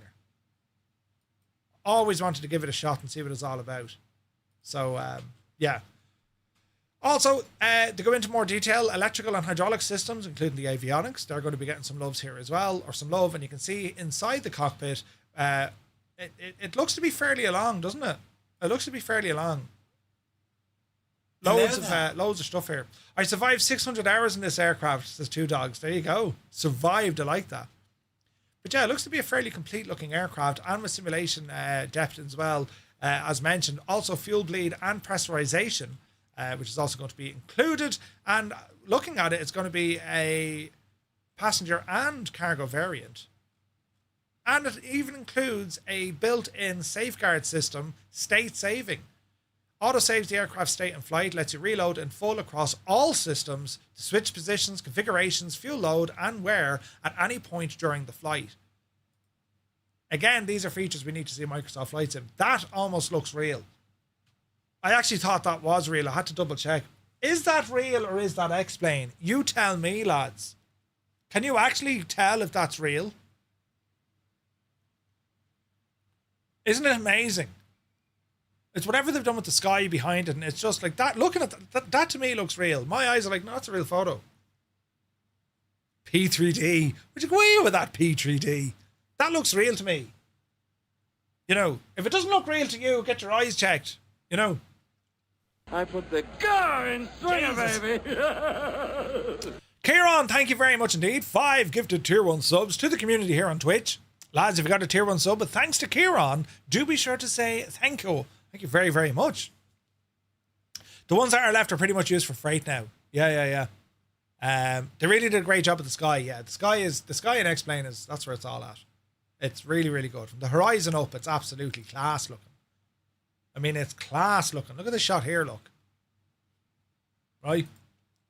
Anyway, lots more news there. No release date just yet, but looking forward to seeing this.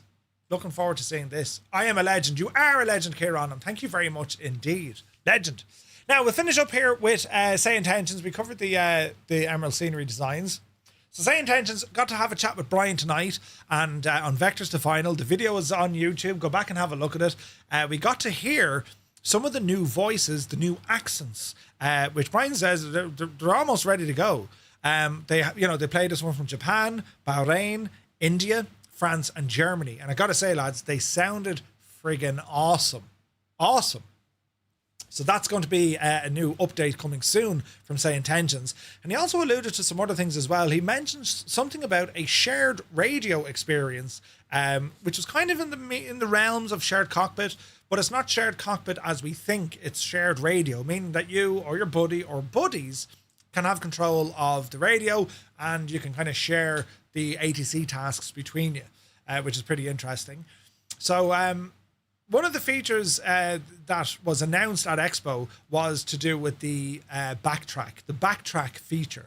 And it's been released to partners. It's now available to everyone. And what SayIntentions were looking to do, their side works perfectly. It will allow you to bring the aircraft back to a previous position, and the ATC would basically go back with you and then give you something a little bit different. Basically, it didn't upset your flight if you wanted to use backtrack. Jesus. That was very loud and scary. TG Sims, look what he did. TG Sims, 10 gifted tier 1 subs. Did you see what he did? Thank you very, very much indeed. Lads, if you got a tier 1 sub, but thanks to TG Sims 188, do be sure to say thank you. Amazing support, sir. Thank you very, very much indeed. Very much appreciated. Thanks a million.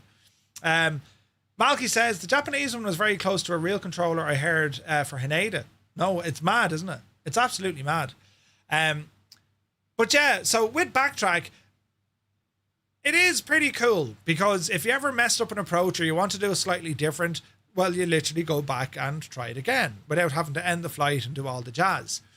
What they found is a lot of the more complex airliners, you can do it. It'll bring them back, but depending on what developer it is, you'll have to go back in and reprogram things like the FMS or reprogram maybe the aircraft state. Now, it's easy enough to do. You can backtrack, hit pause, and then away you go. I mean, we're used to this with some of the autosave feature, right? However, where they have really found the shining element of this backtrack, ideally for general aviation, because there was a part here in the recent blog post they're saying, look, an honest truth, SayIntentions backtrack, it's for hand-flown visual GA Cessnas, Pipers, the airplane you're flying with your hands. That's where you're going to get the best experience out of this. So you don't need to go worrying about, managing the FMS and all this, or at least that's where the sweet spot is, right? So the whole idea is that's what they're working on when it comes to the practice loop. And the practice loop is literally fly a circuit. Oh, gone wrong here. Click it back. Oh, try it again. Click it back. Try it again. So that's all up and running. In addition to this, we also spoke about the AI uplink when it came to GSX. Also, the AI optimizer. The AI system optimizer. That's getting a version 2 soon. Brian spoke about that. And it's going to include coverage for X-Plane, which is very interesting. And it's going to be free. They're keeping it free, which is great to hear. I think the major news I thought we got from Brian was them new voices and just how short they are to us getting to experiencing them. Because I think isn't it like an instant thing? When you're flying with ATC, you hear an accent which kind of belongs. Jesus, it belongs to that region. It's the difference of this is actually happening versus I'm just following the procedure, I think. You know what I mean? Martel, thank you very much indeed. Look at that. He started a hype train on a Wednesday night. What do you like? Martel, thank you very, very much indeed. 59 months. Cheers, buddy. You're very kind. So yeah, lots of exciting news from SayIntentions. I would say to everyone, go back and look at the vectors to final. And if you have any questions, let them know in the comment section below. They'll let you know what the crack is as well. Exciting things. And they're working on so much more. So much more.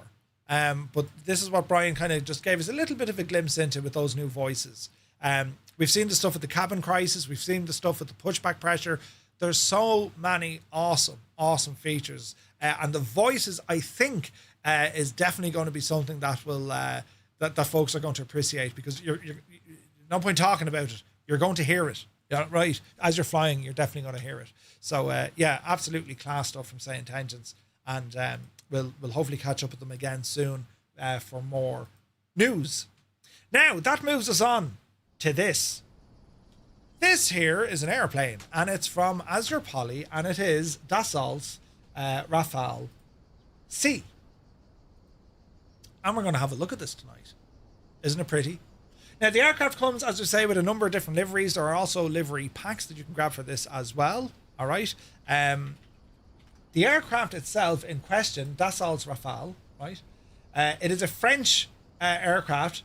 Rafale in French literally means gust of wind or burst of fire in a more military sense, right? It's currently in service, operated by the French Air and Space Force, the French Navy, the Egyptian Air Force, the Indian Air Force, and there's also a number of different operators. There's hundreds of these built, hundreds of them. They started manufacturing in 1986, the very first Rafale. Now we're up to variant C. It's like the F-16 in A, B, C, D, right? Its first flight was in 1986. And it was introduced in 2001. So there's quite a lot of work that's gone into this, right? This aircraft is quite distinct from other European fighters of its era, in that it's almost entirely built by one country, France, involving most of France's major defence contractors such as Dassault, Thales and Safran. Many of the aircraft avionics features, such as the direct voice input, the Orbi-2AA active electronic scanned array, radar, and a whole ton of other stuff, were all domestically developed in France. Now, the aircraft itself, what we have here is I don't know what you want to call it, a generation type fighter. It should be, the C would be classed as a Gen 5, I suppose, would it? Or is it a Gen 6? But it's a very interesting airplane, and it's one of the I think it's one of the best looking kind of fighters I've seen, right? So the Rafale A, D, B, C. Then we have an M, an N, an R, and then there were export variants as well. 2-seater variants, like going to Egypt, Qatar, Greece, Indonesia, and so on. The aircraft is operated in an absolute barrel load of countries, and it also has a number of confirmed future countries that are going to operate this aircraft as well. It's a Gen 4. Okay, she's Gen 4. So this would put it up there with the likes of, we say, an F-18 perhaps? Are we kind of? No? Yes? Maybe? That kind of neck of the woods, right? But what we have here, developed by AzurPoly in cooperation with JFEXP, highly detailed rendition brings one of France's most advanced aircraft to the simulator with a high level of care, immersion and functionality. Developed from the ground up over a period of more than 2 years, the AzurPoly Dassault Rafale includes features such as a fully custom fly-by-wire system, functional terrain following system, a complete custom avionics suite, payload configuration and much more. Also the sounds, right? And many unique features. So rather than just talking about it, lads, I want to show you what this thing is all about because it is absolutely savage. So we'll look at the visuals because it's very pretty. We'll look at the visuals and we'll have a look. Why are my lights turned off? I need to press the button for my lights. Do. How do I do this now? A Rafale would be classed as a 4.5. Would it be a 4.5? Okay. Where's my button for this shagging thing? Default state. Yes. Why isn't there like a button here, Murph? There used to be like a little studio mode. I could just reset my lights because they're all broken.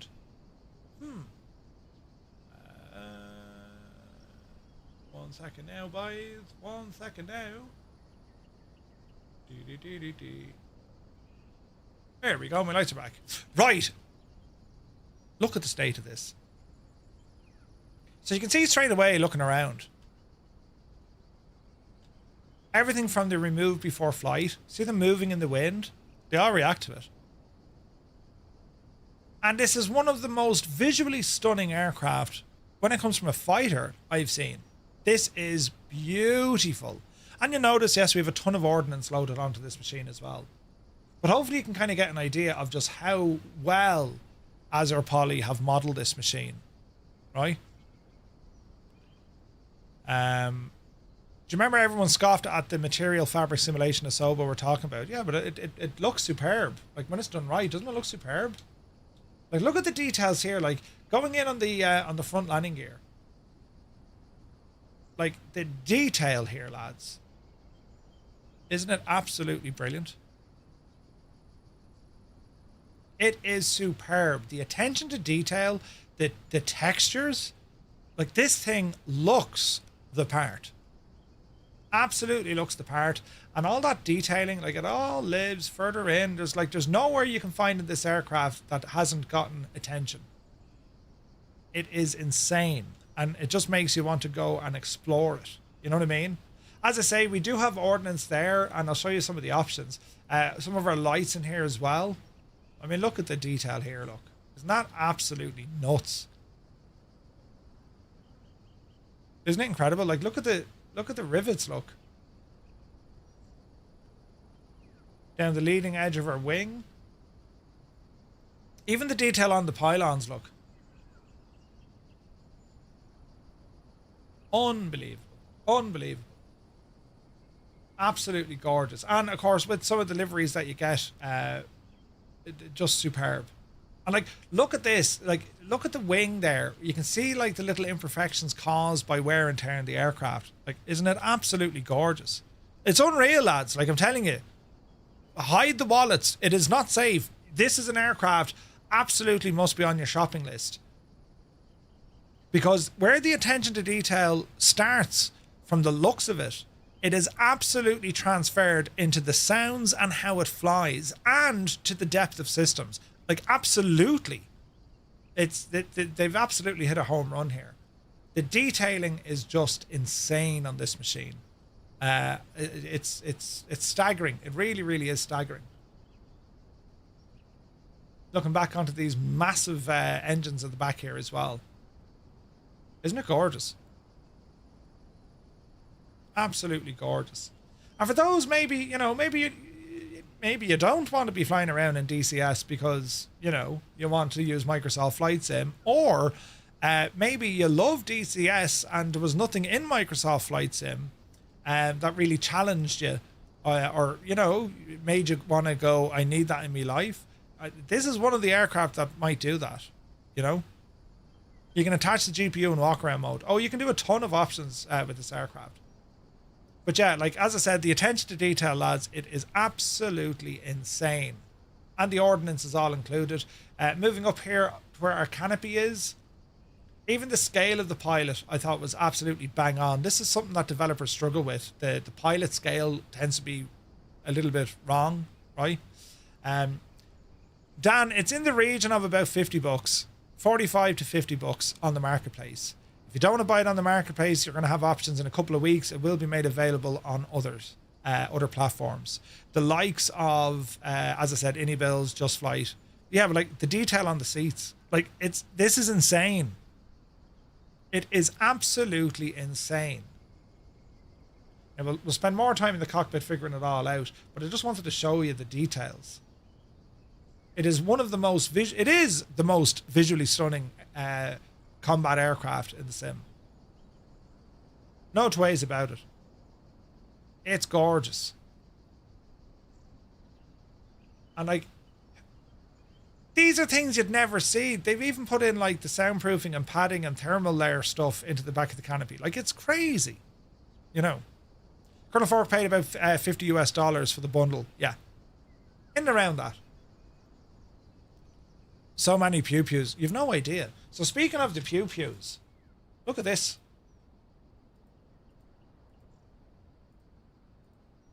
So if you want to display in front of the aircraft all your ordnance, you know, here it is. You have a button on the tablet that'll actually show you all the ordnance that this aircraft is capable of carrying. I mean, if that doesn't like give you an instant BeJanie, then what will? Look at that, look. Not incredible? You get really cool screenshots of this, and it actually allows you to get in and start looking at some of these modules as well, and what they are. You know, these are things that goes bang, you know. Elric, yeah, not into fighters, but it's beautifully modelled. Yeah. Not all at the same time, though. No, absolutely not. But it just goes to show these are the different options of armament that the aircraft can carry. Isn't it mad looking, isn't it? That's a lot of freedom right there, right? Like, it's very, very impressive, isn't it? That's an expensive parking lot. Right, we'll get rid of those. Welcome to the cockpit. We'll adjust our time of day so we're not absolutely... because I want to show you the textures and stuff, right? So we'll do something like this. And then I'll change them when we go fly it just to see it. So looking around the cockpit, the modelling and texture work in here, it's every bit as good as what we saw outside. It is spectacular. Absolutely spectacular, right? And look at the seats. Like, they've put, you know, like, hello. It's just amazing. They've done a great job. Beautiful work on the glass of the canopy. Fingerprints where you would expect fingerprints, right? Absolutely insane looking. And then we'll have the systems. Anyone who flies AzurPoly aircraft, you know, they come with that tablet, which is always nice to see. So we'll be having a look at this here now in a moment, right? So in our tablet, we have the aircraft. This is where we can remove before flight, open and close the canopy, load state, connect to GPU, all this kind of stuff. Next, then you have other visual options. Display a smaller EFB or a large one. Show or hide the yoke. Pilot view. Pilot rest position. Mirror seat reflections. Mirror seat reflections, I think so. Afterburner on throttle axes or by a button. The heat blur intensity, like the afterburner DDEN. We have a lot of options with this. All right. We can view our fuel. We can go into our loadout. So I'm going to put back on the loadout that I wanted. And you'll see look at it honker down with all the weight, look. Isn't that mad, isn't it? It just honkers down. Right? Now, this is where this thing gets absolutely friggin' nuts. We have the targeting system. And what we can do here, it says spawn, type. And this is going to read your community folder for every aircraft that you have. And you can literally spawn said aircraft, right? So let's say, I don't know, Coronado B200. What livery do you want us to spawn? And then you can give it its flight level, its airspeed, the heading, and do you want to be in dogfight mode where it's going to be fighting against you? You click spawn and that airplane is now airborne. And you can track it and shoot it down. You can actually shoot it down. Madness. Like madness what we can do, right? We also get a moving map and then we get some information then on the bottom as well. All right? So what we're going to do, we're going to put some power into this machine and have a listen to its sounds and how it behaves. And if you guys have any questions or you want to see us something, just let me know. So I'm going to remove the covers, the ladder and the chocks, right? And everything else I look after myself from our position in here. So we'll go for the canopy and have a listen to the sounds. Click the button, Murph.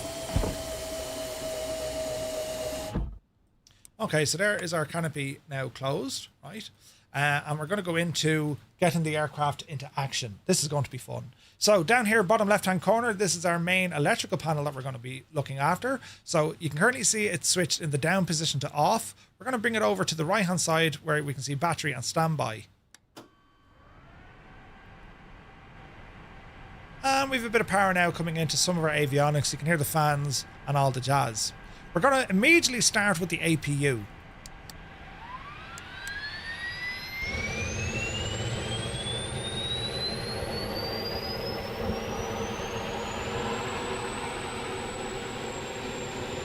Do we like the sounds?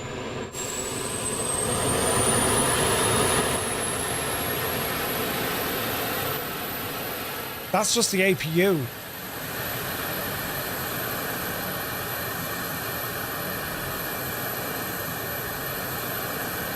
How nuts is that? Right, so a couple of things we want to get set up with our aircraft. I'm going to align our IRSs here. So we'll start the alignment process. Need to keep the aircraft fully parked, right? Next up, we're going to move along and let me see. Fuel warning. Fuel shut-off valves are off. Formation lights, go ahead and turn these on. Nav lights, make sure that they're on. Strobes, leave them off for the moment. We also have interior lights, console light, overhead light. We have tons of lights in this airplane. Left-hand side, that's all okay for the emergency backup power. We shall now move to the right side. We can have a look here. Generator safety, we'll stick it on. In behind a lot of these panels, we also have more. This is all our bleed air, defrog, all this. And you'll find anywhere that you see like different colors, we know that there is additional buttons in behind here. All right. So that's where they live. So let's go for an engine start on this machine. What do we reckon? We'll put our power now to normal, right? And next up is going to be a startup on our engine. So all these screens, these are all touchscreen. So for example, we can look at our engine information. We can look at our miscellaneous. We can go into our hydraulics and we can go into our fuel. Now we are getting a fuel warning. So where can I do that now? Fuel gauge. That's okay. We'll go back. And that'll keep us honest. So we're going to wait for that alignment. Now we're going to go and start up the aircraft itself. To do this, we're going to start the right engine first, and let's see what happens. That's you muppet! That was the wrong engine. I pressed the wrong gadget. Right, it turned off. Let's try that again. There we go. Right side, N2. I hope I didn't forget anything here. Takes a moment. There we go. Hey Jimbo, thanks for the follow. N2, wait till we get to 30 and then it's fuel in. There's fuel.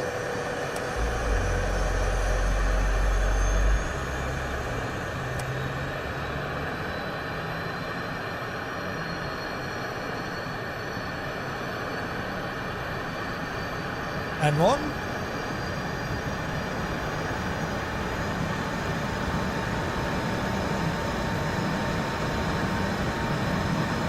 Pretty nice, right? Okay, let's see if we go with engine left side. Takes a moment. N2 is starting to come up. We're waiting for about 30% and then we'll introduce some fuel.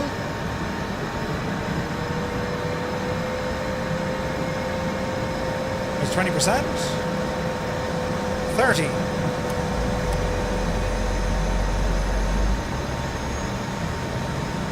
Yeah, the mirror's cool. GotFriends, isn't it?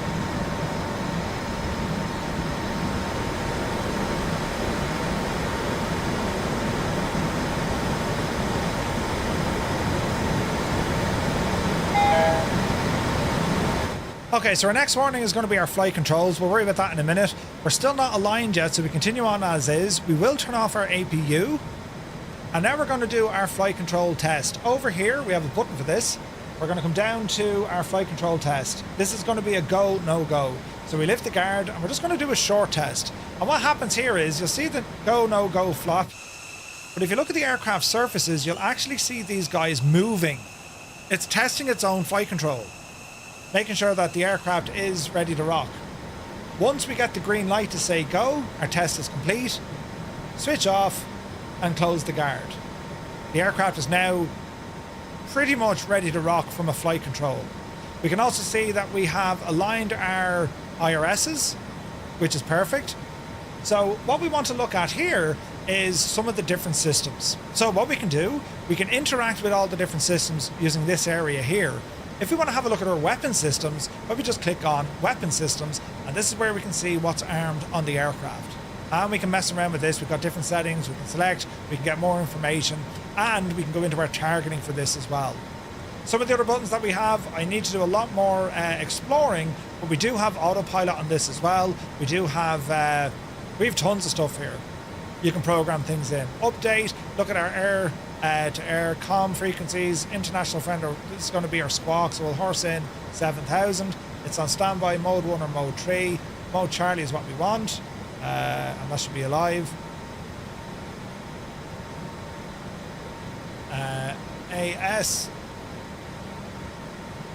Master Arm. So imagine the IDF is this is basically your weapon systems. I want to show you something cool here. On the nose of the airplane, and don't worry, we'll rev it up here now so you can hear it, right? Hey Chunky, good to see you, buddy. No idea what we're doing or what we're talking about. I just want to know if I can do a backflip. Oh, can this do a backflip? So see your cameras here, right? If I save this as a quick view, because I want to show you this in action. Can we add a view?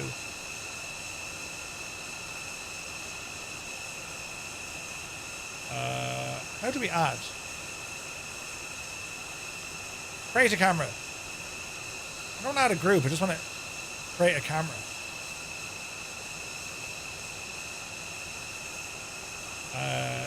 Nose.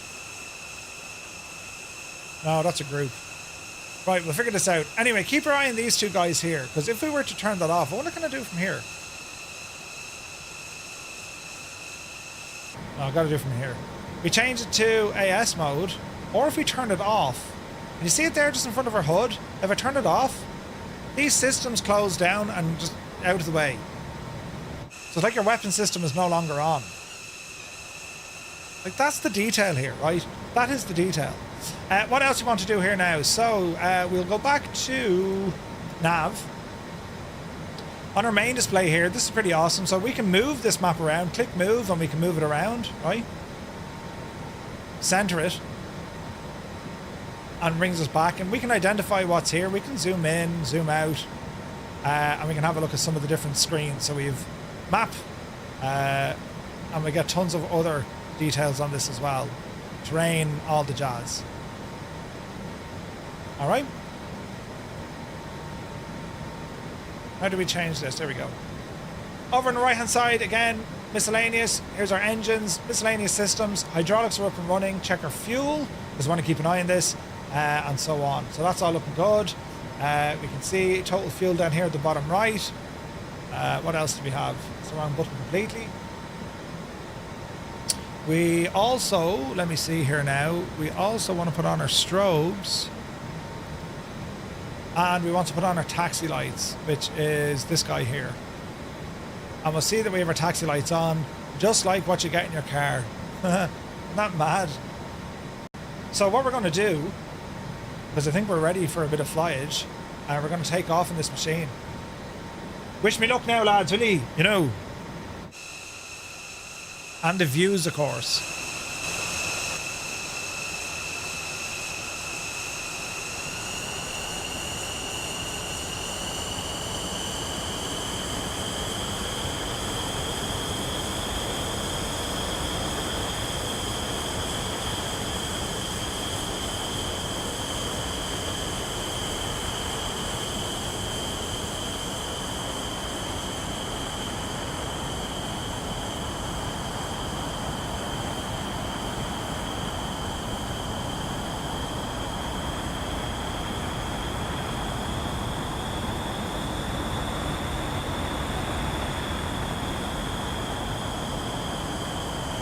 Now this thing is loaded to the absolute gall danglies.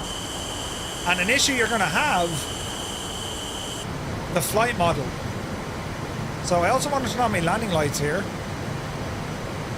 See your lights here in the front? We have a taxi light on so far, just one single light. Need to get me landing light on it. Look at that.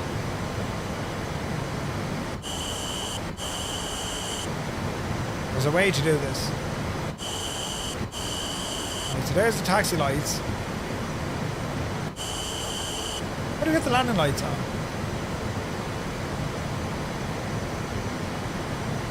There we go.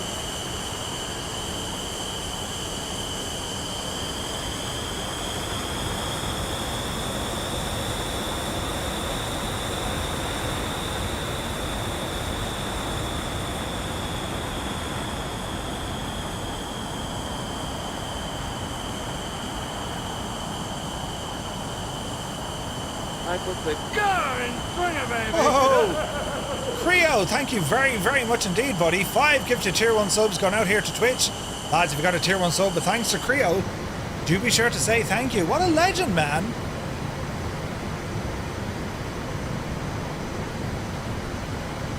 Hey, Matt, good to see you, buddy. Thanks very much, man. Welcome in. Alright, taxiing down here. We'll get ourselves turned around and then be a lift off. This is Kalymnos as well from Simulations. We'll come back here in a moment, have a proper look. But right now, this is all Rafale.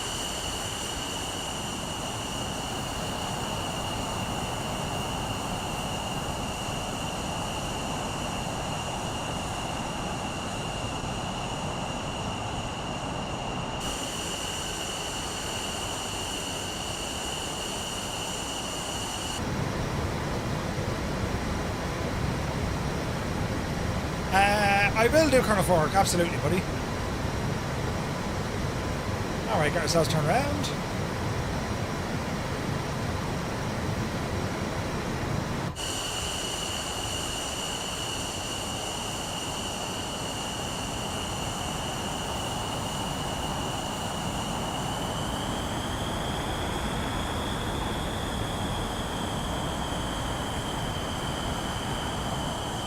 Alright.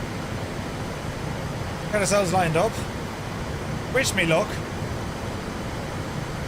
So we're going to need burners on takeoff because we're savage heavy on this one, right? So we'll hold position. Mind your ears because it's going to get loud. Alright, power coming in.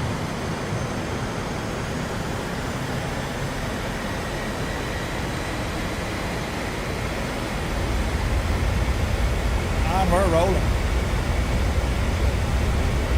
Speed live.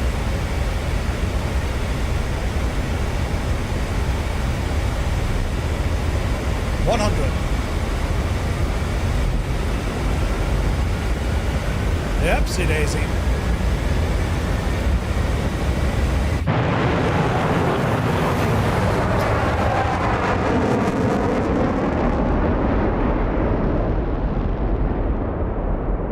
Jesus. Alright, watch our angle of attack, let the speed build. And it's just a pure weight of the aircraft. It's savage heavy.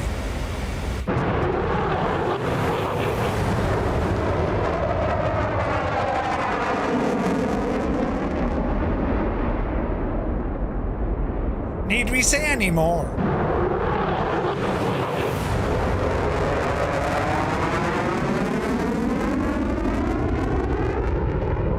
Right.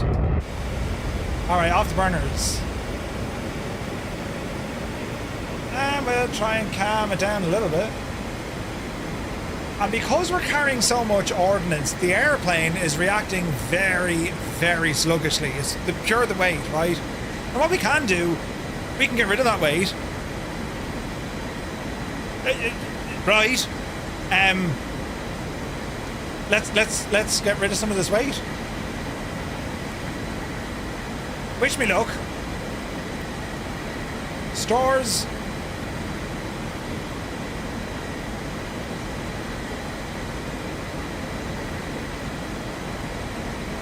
Now, what were me buttons?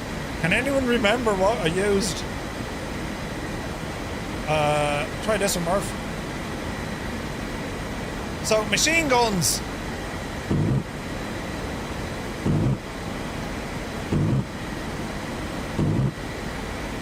Right.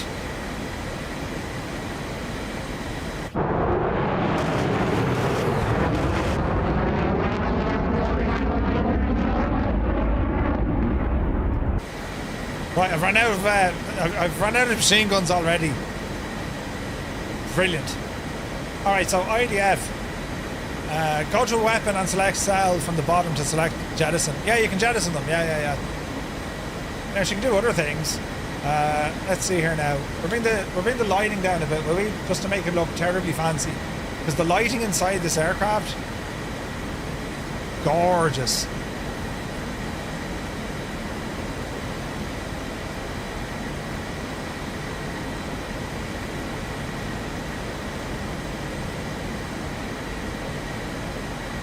Now, from outside, we'll do one of these.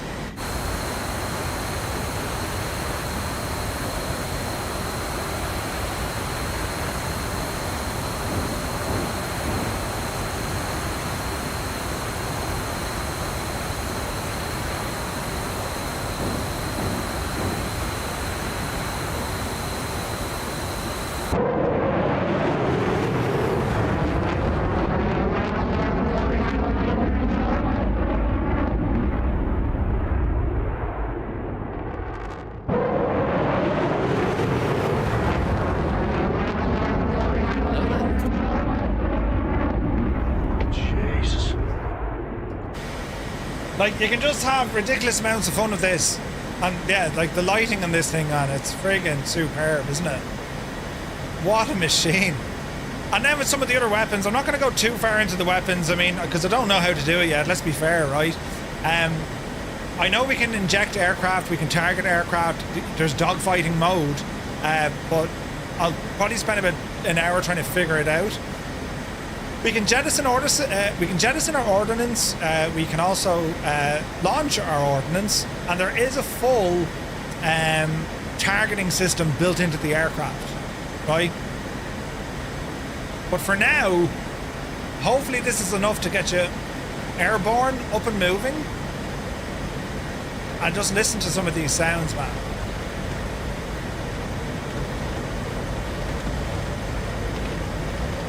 See the shakes and vibrations? Yeah. I don't think I can shoot you down. You can shoot it down. Alright, bring our speed up. Now, actually, watch. If I bring the speed down, see the way it has recover? Landing gear. So the aircraft is telling me, or if you want to sort this problem out fairly quick, Landing right? gear. So we'll go full power with burners.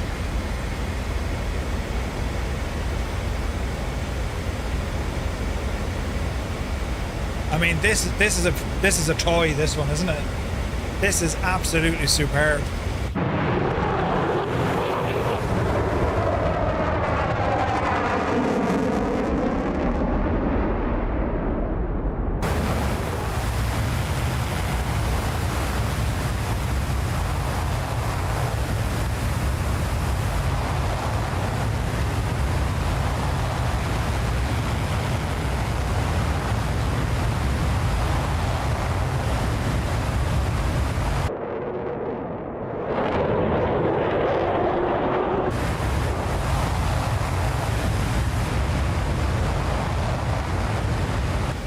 So in terms of supersonic, it is capable, but I think it's important your ordnance is also configured for that as well, right? I think.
Like, the sounds are absolutely friggin' nuts, lads.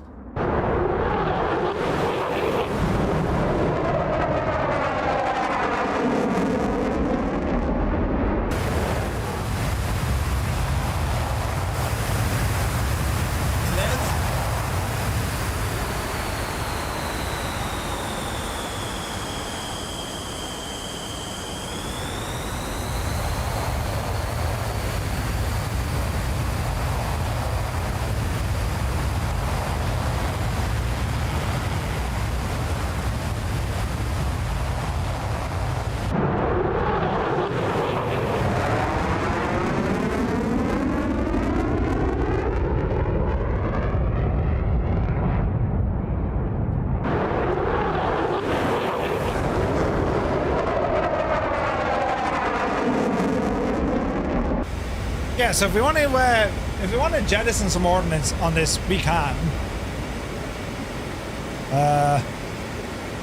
Stores, jettison, jettison, and jettison. Off they go. Someone's going to have an expensive day, right? But look how more agile she is with the weight gone. Look, like nuts, nuts. Get her speed back up here again, and like this will absolutely go supersonic now.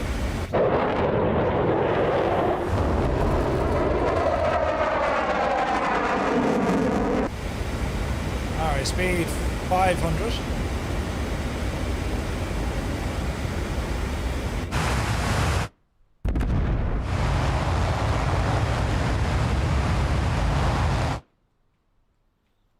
It's all very nice up here, isn't it?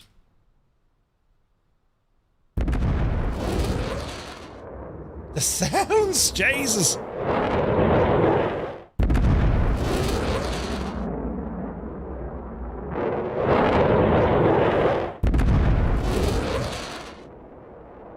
It's so much fun, lads. Like, look at all the visual effects when you're doing high maneuvers. If we can get a camera angle that can look at it.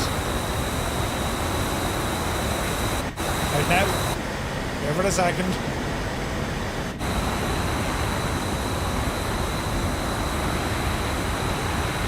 You'll see like the vapor trail and the vortexes and all that. Like, it is unbelievable. It is unbelievable. It is a great machine. Right, back to the airport. So imagine if the Irish got this instead of the Griffin. Griffin is pretty good.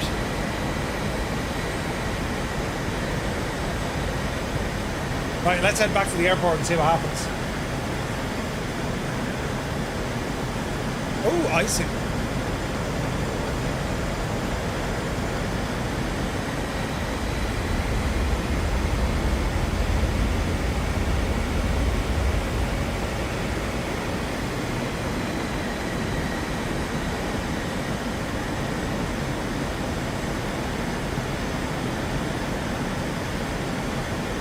It's very, very pretty.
you would never get any work done ever in the history of ever again.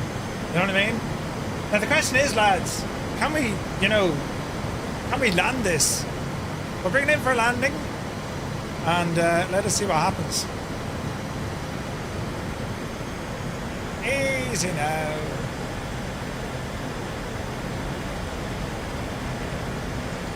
There's a runway. I haven't landed this yet now, so this could be like a Murph land before running out of fuel. Yeah, I think there's like automatic fuel tank switching in this as well. Right. Landing lights are on.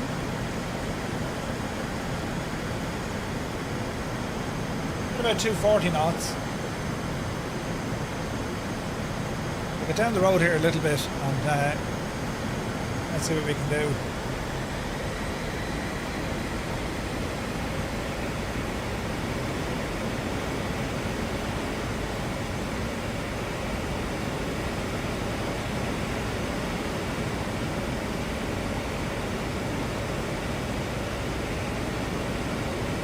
Easy now. Would you see the solar eclipse from Greece?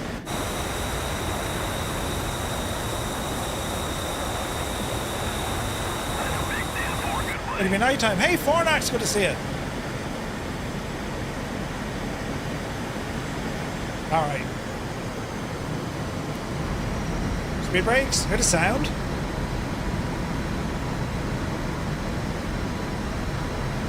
Those canards just whoop, straight up.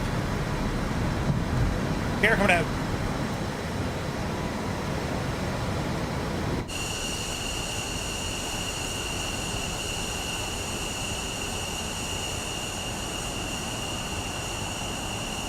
I haven't landed this yet, lads, so this could be like, I don't even know if there's a shoot. We'll figure this all out together.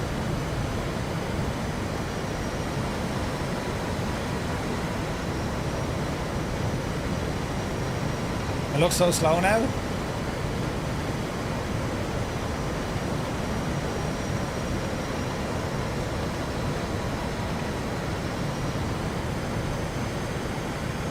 Steiny, good to see you, buddy. Welcome aboard. Yeah, I've no idea. Landing configure. Jesus. Steiny, you mad devil. 10 gifted tier 1 subs going out right here on Twitch. Steiny, thank you very, very much indeed. Lads, you've got a tier 1 sub, but thanks to Steiny. Do be sure to say thank you. The man is a legend. Jesus, why am I landing into the sun, you muppet? Now the good news is it picked up the runway for me.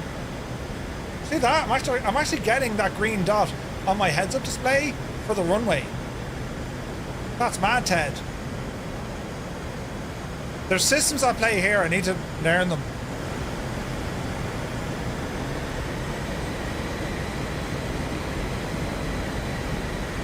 I don't know now what's going to constitute a good landing. One that I don't explode, I suppose. Yeah, right.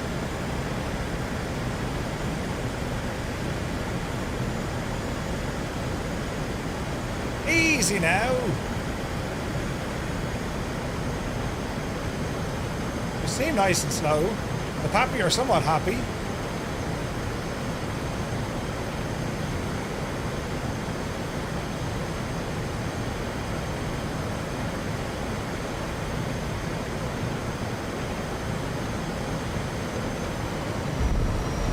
We'll take it. A Navy landing, but we'll take it. Oh, she doesn't like heavy braking. Awesome. This thing is so good. On a scale of 1 to 10, this thing is Jesus. Oh, don't tip it over.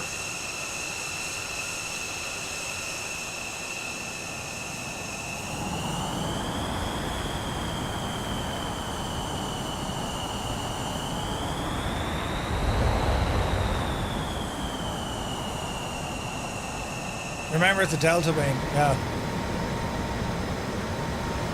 What a machine. This is now available in the marketplace. You can pick this up right now. It's available in the marketplace. If you don't want to get it on the in-sim marketplace, just wait a couple more weeks, it'll be available. Also, if you want the weapons, as in the functionality, you need to download a patch from the AzurPoly website. All right. Otherwise, you can look at them, but they don't do anything. You know what I mean? What a machine, though. It's just like, what an achievement from AzurPoly, I think.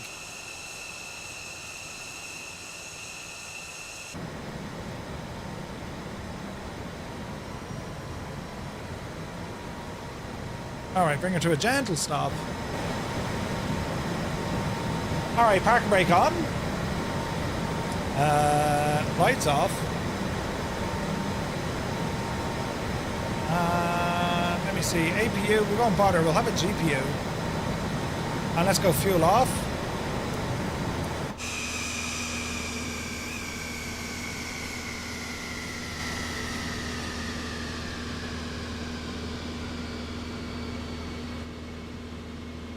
Isn't it something?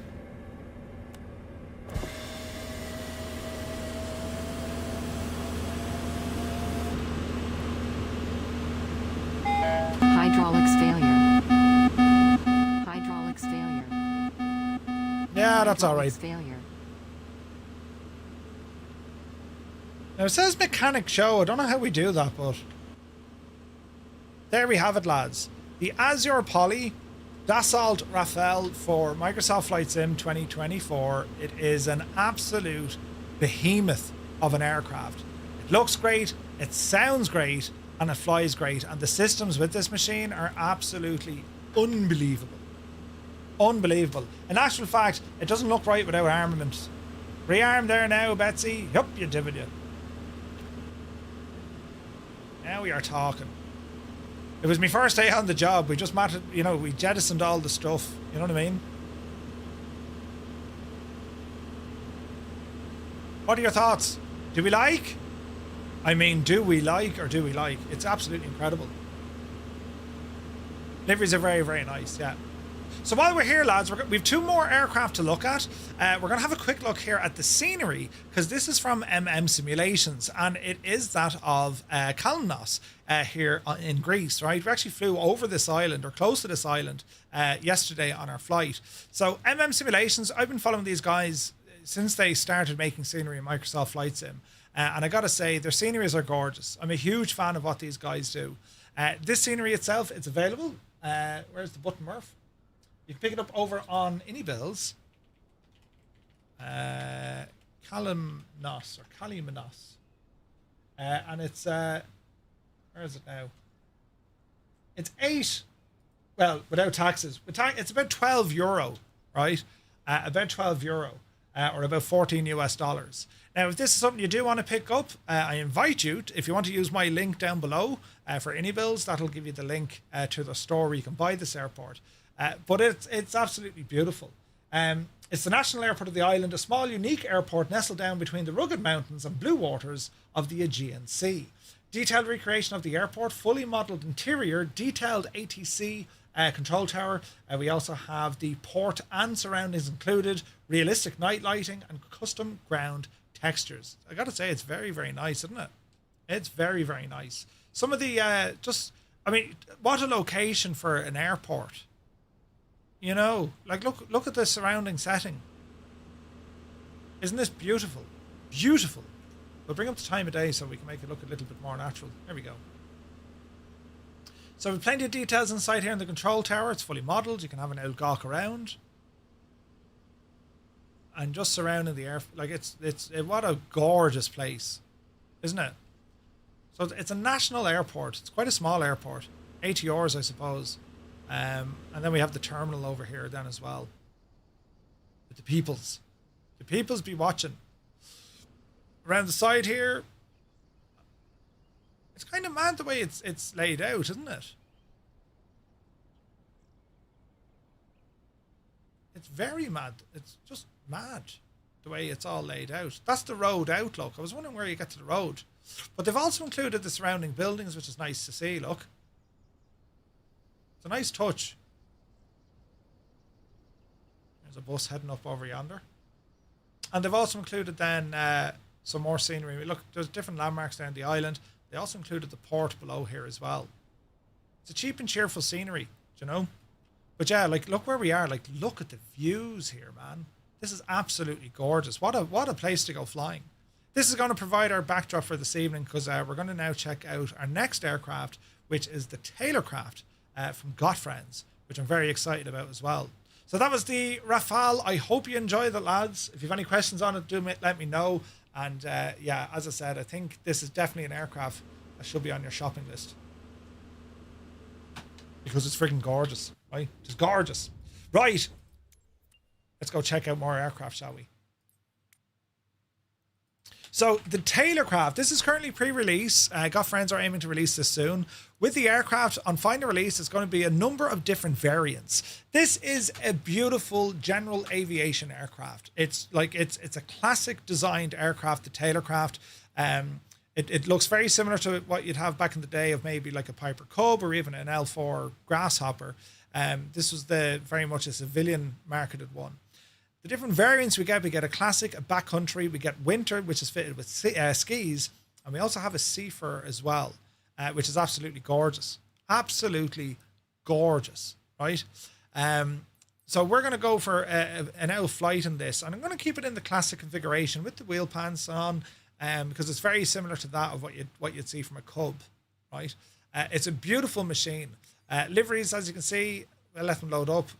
GotFriends doing an amazing job. They have a ton of different liveries built into the project already, and we'll have to see if there'll be more added, or even see what the community are going to do after release. Do you know what I mean? There's a lot of cool ones there for sure.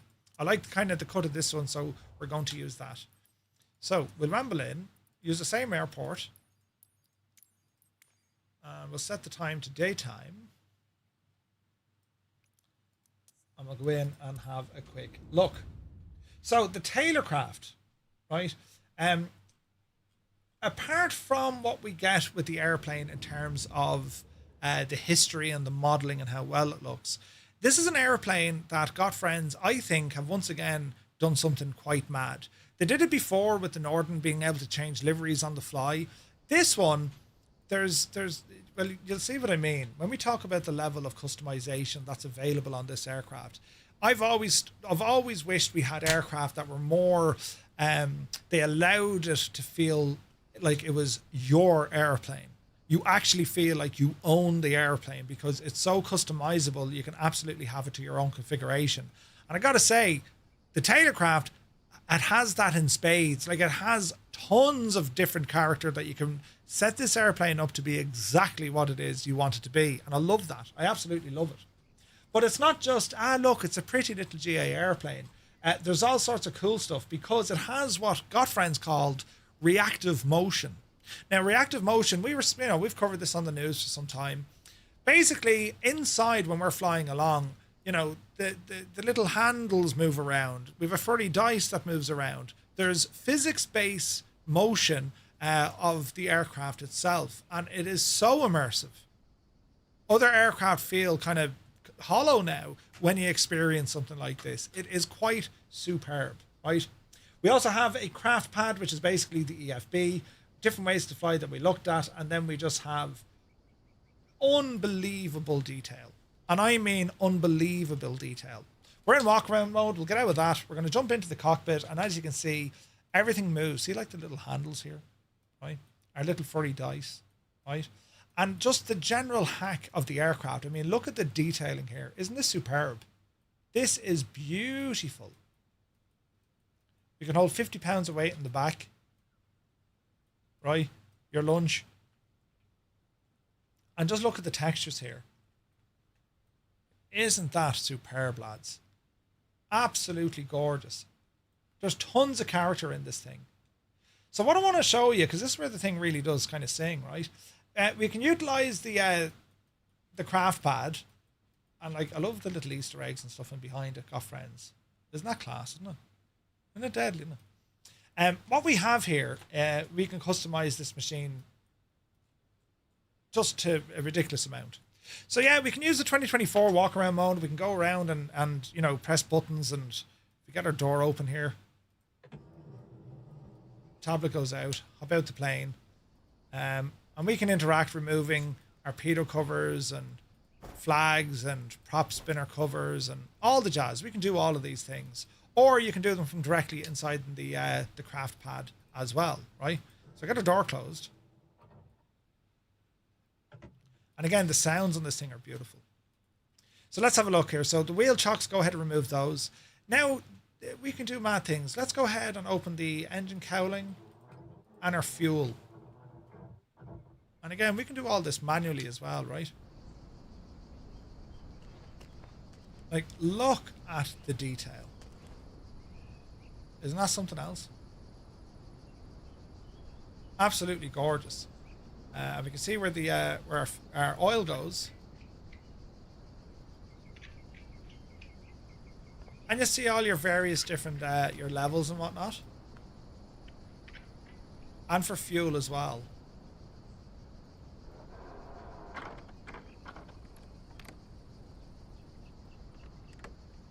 What's pretty amazing about this plane, if you forget to do a thing, you could have an issue in the air. Because it'll remember it. Right? It'll remember it.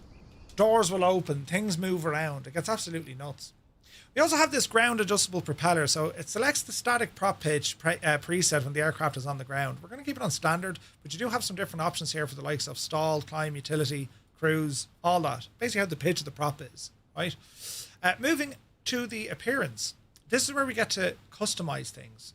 So we can have our wheel pans, a prop spinner, our reg number. We can put in a hunting bow and deer antlers, and they appear on the wing. There's our bow. There's our antlers. Just gives it that kind of backcountry kind of, you know, let's put a bit of drag on the plane. We also have our pilot yoke, co-pilot yoke, and a fuzzy dice if you want your fuzzy dice. I mean, this plane is basically made to bring, you know, man's best friend with you. The cargo appearance, modern boxes, we can actually change this to vintage bags or camping gear. And when we go ahead and add weight and balance to the aircraft, you'll see those populate inside the aircraft, which is just class. We also have the option here for aerobatic smoke. All right. Not released yet, Heisenberg. No, soon. This is coming soon. But I wanted to show you what you're expecting, because when you come across an aircraft like this, it's very hard to actually get the character of it. And there's loads of character with this plane. You'll see it now when we go flying. It's just a beautiful experience. So aircraft simulation. This is where the propeller hand starting. There's no starter button on this. Now we can turn that off if we wish, but we're going to leave it on. Now, I need to be able to start the prop and get back into the plane. And right. Anyway, realistic drag, realistic sloshing physics, right? Camera head motion, prop and latch failures. So if we're too hard or we're flying the plane, you know, beyond its limits, well, that latch could break and suddenly a friggin' canopy opens and, well, the crack would be there. Weather start conditions, yeah, why not? Primer simulation, why not? Carb heat for the crack. Headphone simulation, leave it off. And then we have additional equipment. So we can have a wet compass here, or if your preference is not to have it, well, you can turn it off. We can also put in an outside air temperature. We can put in an angle of attack indicator. And now we go into the avionics options. This is where we can customize this airplane to our heart's content. And this is what I meant by we can really make this our own airplane. For example, top left is currently an airspeed indicator. What if we didn't want an airspeed indicator there? And where we have, you know, the top center, our RPM gauge or tachometer, well, why don't we use that as an airspeed indicator? Isn't that absolutely class? We can move around the avionics or just turn them off if we don't want them. And for steam gauge, we haven't seen this before. Usually it's like, yeah, I can change out the GPS unit. What GotFriends have done here is we can actually do it with our steam gauges, meaning that, you know, depending on what way you want to fly the aircraft, you can add or take away. The same goes for additional ones when it comes to our oil pressure and temperature. And then we have our primary suites. This is a classic radio, no autopilot. This is what GotFriends have built. This is our radio. And I gotta love this, man. This is just class. But let's say, for example, well, no, look, I might put in, you know, a GNS 430 and a cap. You can put in GPS into this, right? Or we can go with the 750 or 650 from PMS or the other. We can go with a Sobus 650, or we can go with the 430 as well. So you have all these options. Or if you don't want that in there at all, just get rid of it. Right? So we've no autopilot. Secondary suites, ADF and transponder, or we can use a CDI and a HI with a transponder, or nothing. So you can make this thing, way back in the day when it did, And then our tablet, is it installed or removed? Well, let's install it, and you'll see now we'll get a tablet fitted onto the yoke. Isn't that pretty cool? If you want your tablet, I mean, you pretend it's your iPad and away you go, right? So you have all of these options. This is how you make the aircraft your own, I think. We've all these, you have loads of customizable options here. And then finally, we have our settings. So this is the craft pad, how big you want it to be. Do you want it to be paper? Do you want it to be classic? Do you want it on, digital? You can just really mess this around. Tablet settings, vibrations enabled. Is it on the yoke, or do you want it on the co-pilot yoke? What software? Area navigation system. I didn't even notice that. Let's go back to avionics and get that tablet in. I wonder is that area navigation system? I don't know what that is. Anyway, AOA callouts if you want them, if you have your AOA indicator. Vibration settings, and then you have a stall horn, and then a suites layout. It requires avionics on. Okay, well, we'll check it out for the crack, right? So, battery, and have a listen to the sounds. There's our avionics. Is it just using the Garmin one then, is it? Hang on, have a look. Oh, cool. Okay, right. So we can look at our map. That's a neat feature. But that's very nice. I do like that. Well done, lads. I do like that. Right, let's see if we can get ourselves into trouble. Open this door, because I'm going to need to hop out here in a second. So, fuel shut-off valve in. Carb heat, leave it alone. Primer will want. Mixture, fully rich. Opener throttle. Opener... leave them alone. Primer. Prime the BJs is out of it. And see the way, even the simulation of the primer, see the way it was like nothing happening, and then suddenly, oh, there's fuel pressure. See the way it slows down, look. Now to do this, clear prop. Do it right. Yes! Get back into me plane quick. There we go. There we go. Do you hear these sounds? These are amazing. Amazing sounds.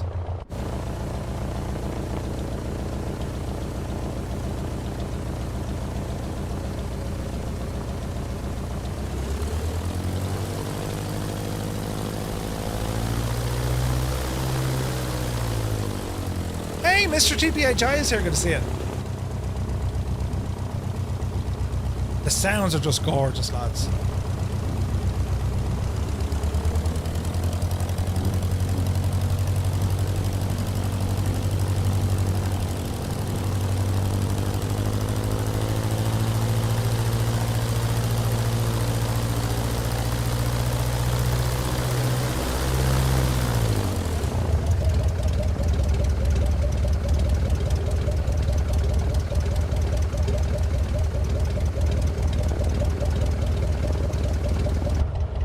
Isn't that amazing? 'Tis absolutely gorgeous. They've nailed the sounds here, and it's so impressive, right? Right, so, Yara, we'll give it a bash and see what happens. Right, off the brake. Bit of movement. And yes, if you want noise cancellation, you can click on the mic, and you have it. Look at the wires under the dash. Oh, mother of Jesus. Look at the wires under the dash. Look at the vibrations.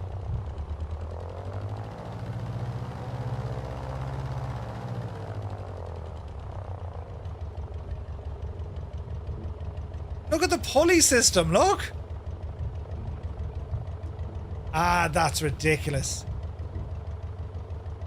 Floating bush models have higher engine horsepower. Roger.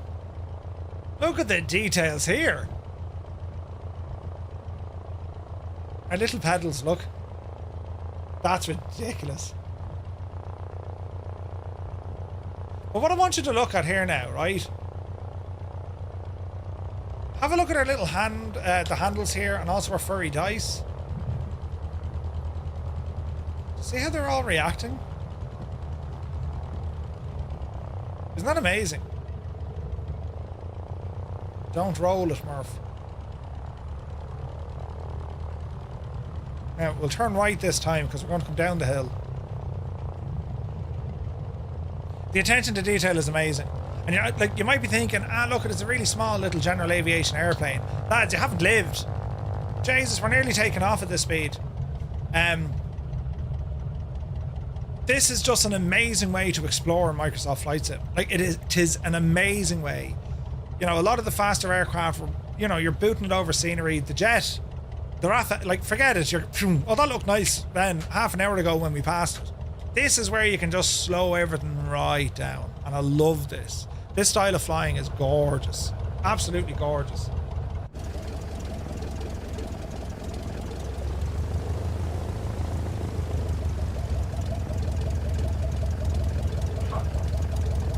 Even the physics with tires, look.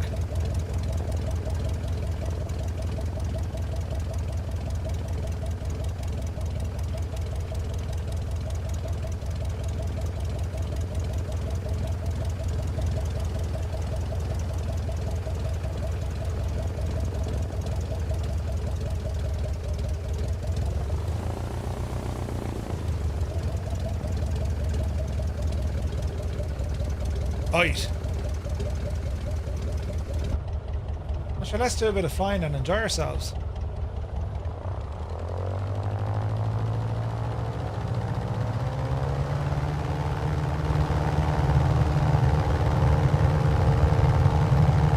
Check out the physics. Don't mind my shock and flying.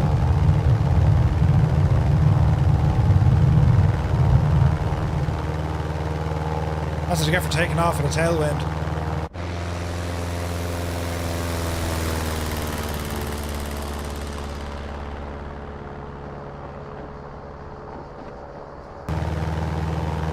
So it's the physics, looking at everything move and come alive in this thing, right?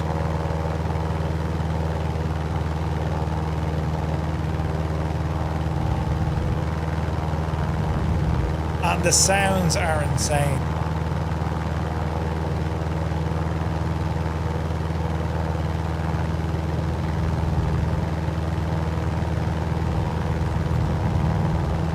Look at those prop animations as well. Isn't it gorgeous?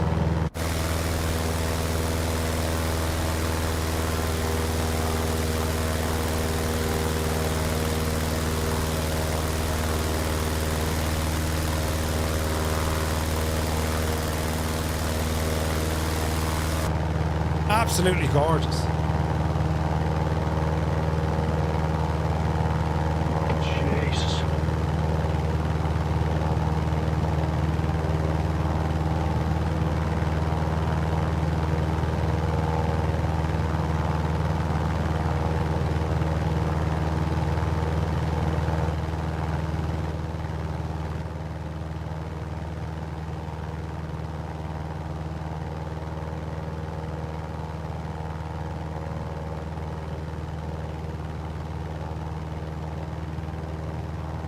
Look at all the shakes and vibrations on the yoke.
Oh, behave.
This isn't dangerous at all.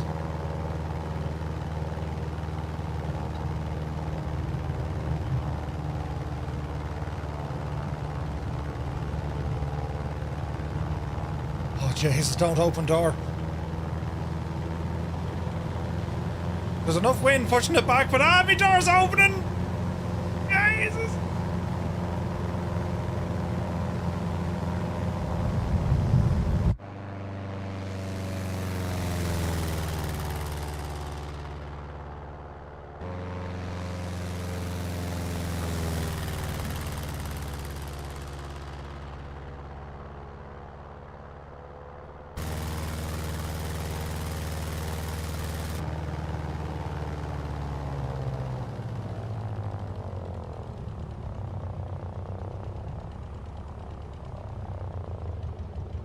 There is a pink livery for it, Mrs. TPHI. You will be delighted to know.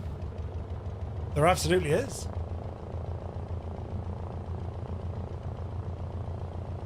Yeah, I think we can land here.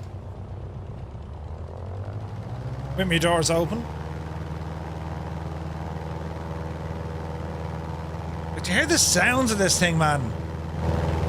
From 0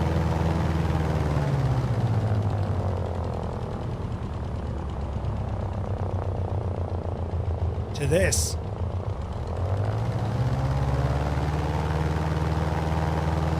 Isn't that amazing? Awesome sounds.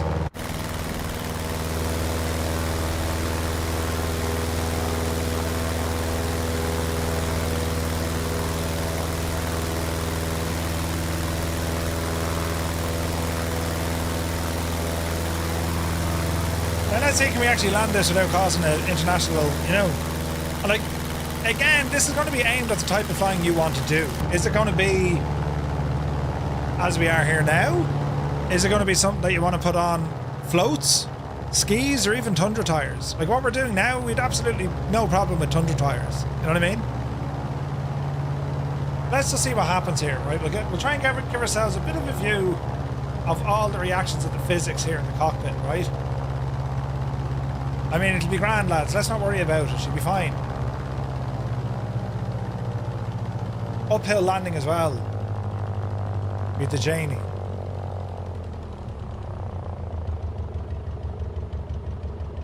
Nothing to see here.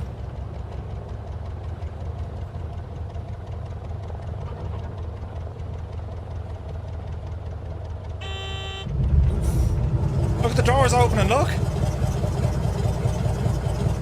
Man, that was deadly. Did you see it? That was deadly. I wonder now if I increase the RPM, will that blow the doors? It does. That's ridiculous. The prop blast can actually bring that's savage, man. Ah, that is fantastic. Look. So if we just add a little bit of RPM, those doors will just like. Isn't that deadly? Look.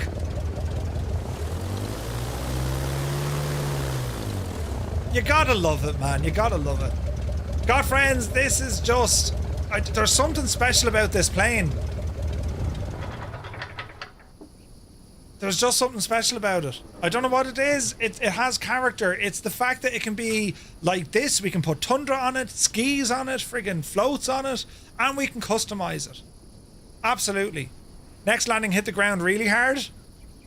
Challenge accepted.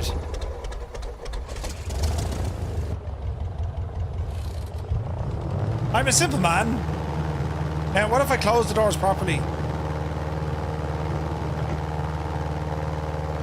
Right. Come on, Betsy. You can do a plane trying to get up a hill. All 106 horses.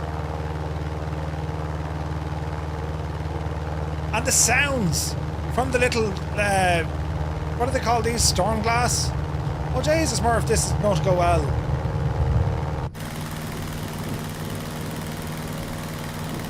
Right, hang on. So you say a hard landing, eh? Jaeger, good to see you.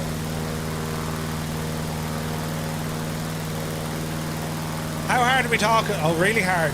A Murph special, is it? Crash it like or try and land it? Easy, Murph. Oh, Jesus. Oh, mother engine. Oh! Medic!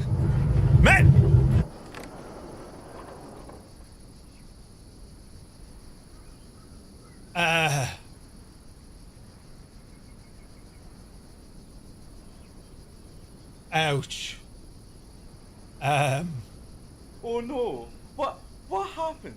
Oh no! How terrible! That's just awful! How terrible! Oh no! Yeah, baby. Can I get a refund? Go into walk around mode and click the prop. Listen, I can explain what happened, Your Honor. There was a seagull. Jesus, he was massive. No way! Look at this piggy. Oh no! Come back! Come back, plane!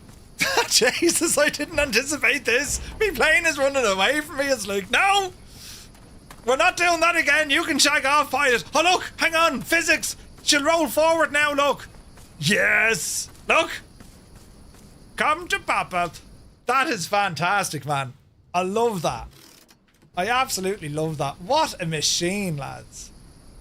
I cannot wait for you guys to experience this. The release date, it's coming soon. But what a cool little plane, man. This is so... It's just full of character. And when you have something like that sounds like this, it looks like this. Yes, our virtual hangars are full of all sorts of aircraft. All sorts. Jesus. But I can guarantee you there's nothing quite like this in it. I can guarantee it. You know? Overspeed, high G's, fly it right, or treat it like a fool.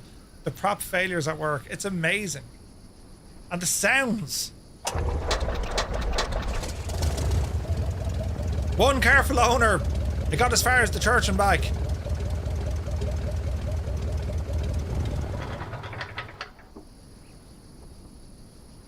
Amazing.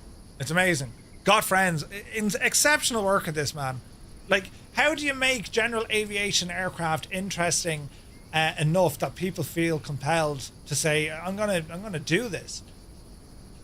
This is how you do it.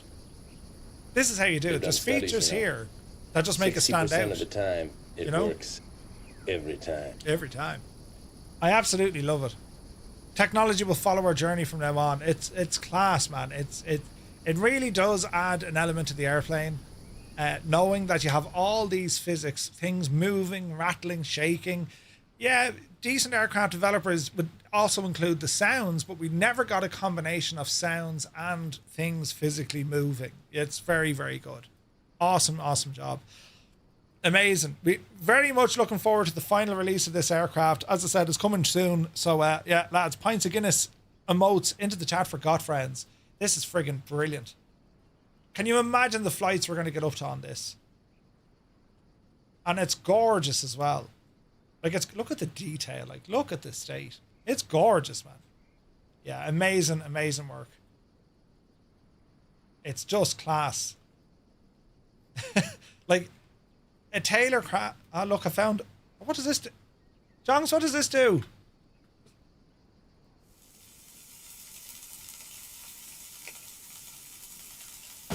Jesus, it was one of them! That blew a hole in the plane, no? It blew a hole in the plane! Ah, no! Ah, Jesus, I didn't even know that was there. Oh no, there's a hole in the side of me plane. It got gravel, yeah. Ah, Jesus. Right, we won't be playing with that again. Ooh. Where was that even hiding? It was under the seat. It was hidden back here. Jesus. I wonder, can I click on the prop again to fix it?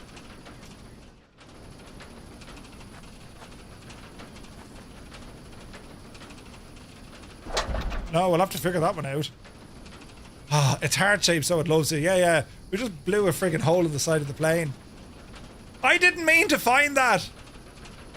There's a Minecraft part floating somewhere in the back now. Did Murphy just, like, you know, blow the cover off, like, what was to be an Easter egg, and now I've completely shagged it? You're gonna have to do something else now. It'll have to, you know, where will it explode next? Oh, we fixed it. Right, grand. We'll edit this out. No one saw it.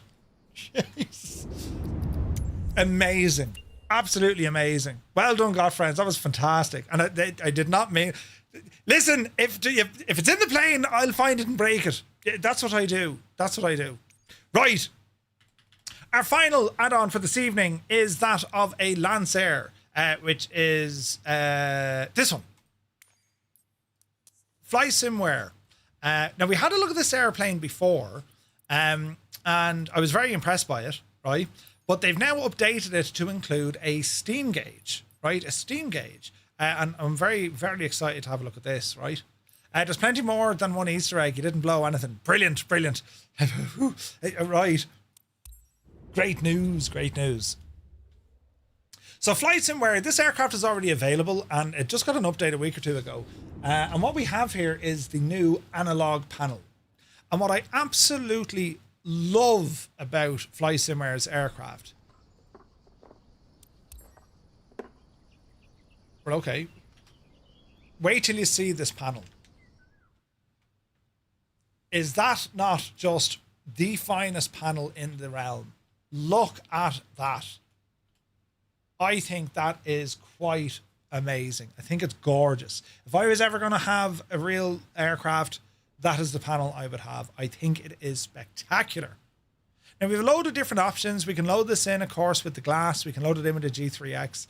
But I think this is the perfect ratio between steam gauge and glass. It is absolutely incredible.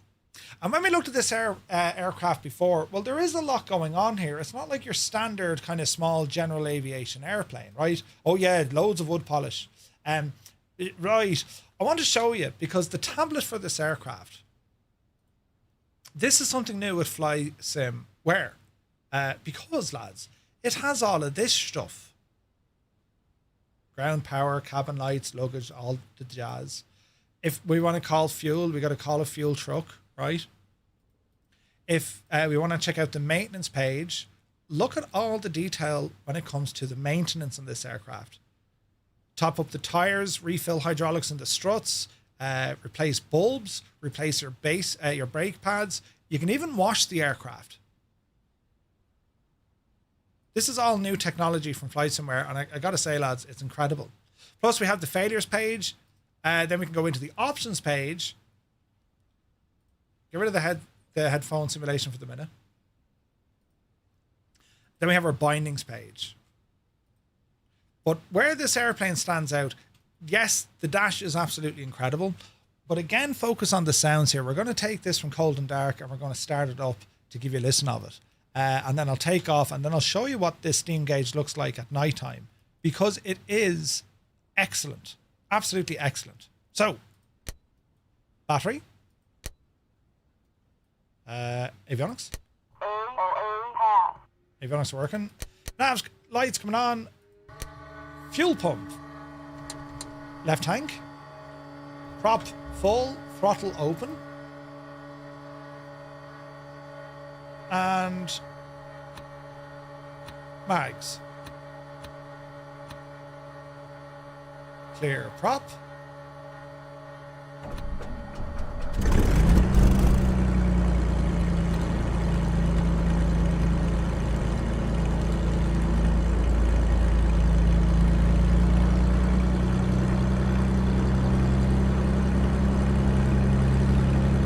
Now have a listen to the sound here, because on this variant of the aircraft we have door seals and for the canopy, right? So if we wanted to open our canopy,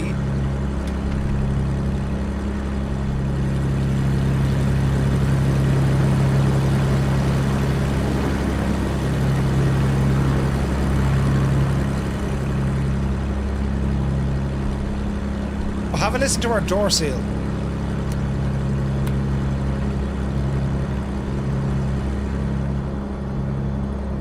Do you hear that difference? So the door seals are like this little membrane rather, that'll expand and block out and act as a seal.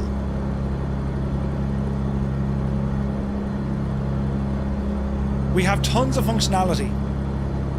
Look at these, our CGRs, so we can change what these are showing us. And then we can even adjust what we're looking at.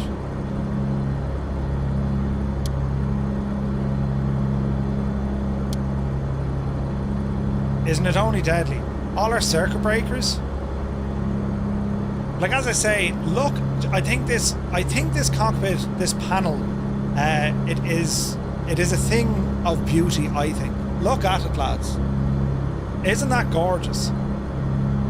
They have really done a good job here.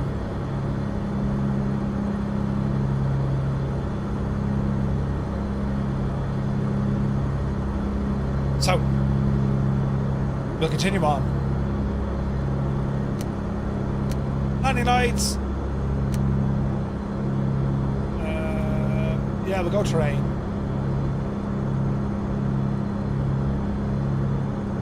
And let's see what happens.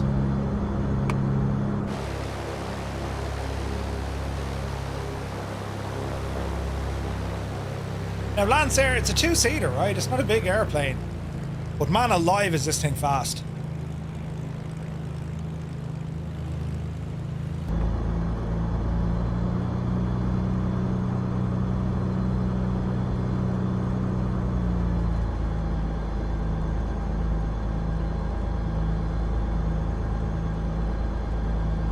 We'll probably get airborne by here. Let's give it a bash. Flaps.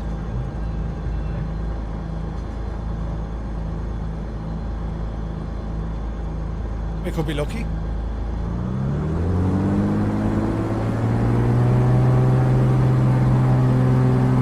Off the brakes.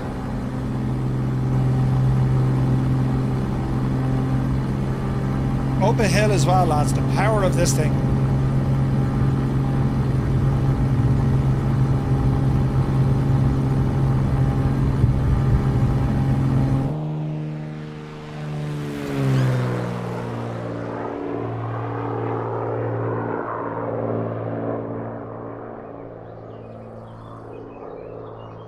And the sounds.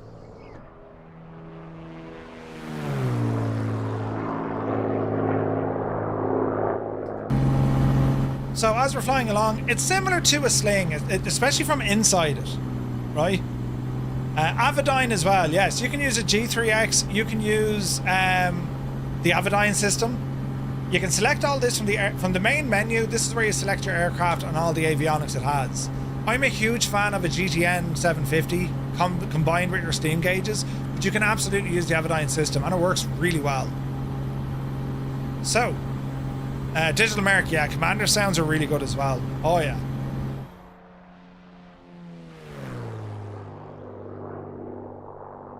Think of it, this thing has far more power, lots more power. But let's check out some of the lighting here, shall we, right?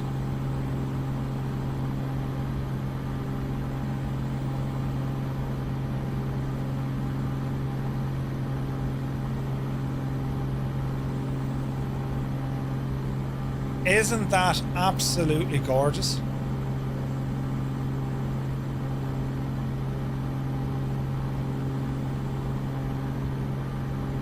And again, we even have wigwag lights. And you can see those lights on the screen, look. The lighting on this airplane is exceptional.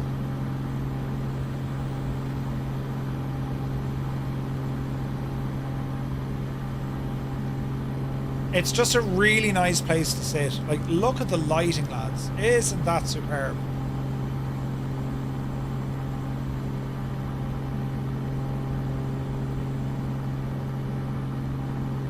It's beautiful. And if steam gauge isn't your thing, you can absolutely use the glass.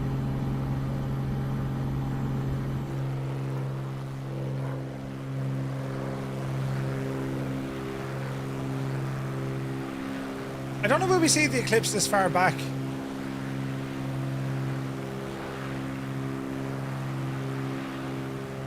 Yeah, you won't see it here. We'll load up in Shannon, actually. We'll see it in Shannon. But isn't the lighting superb, isn't it? So we get different variants of the aircraft, different panel configurations. There's a whole lot going on here with the FlySimWare Lancair Legacy. This is an awesome airplane. Absolutely awesome. The aircraft is available over on the developer's website. Where be you now? FlySimWare. FlySimWare. Like, look at our speed here. This plane can absolutely haul ass. This will fly comfortably at about 230 knots. Easily. Like, that is madness.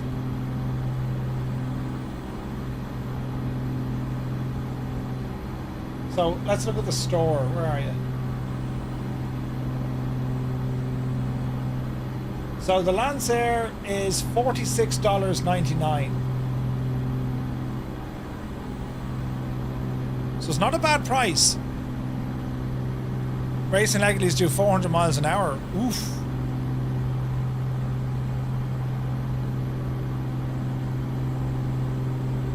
But like, isn't this gorgeous? It's a superb aircraft.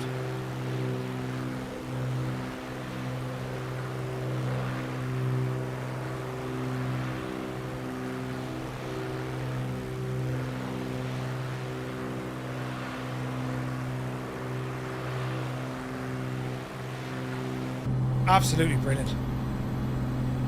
So that was the update I wanted to show you. We'll go back into the menu because I'll show you the different variants, and this is where you can customize the aircraft from the menu screen. So if we go into configure here, and this is where you can really mess around with it. This is how FlySimWare present this to you.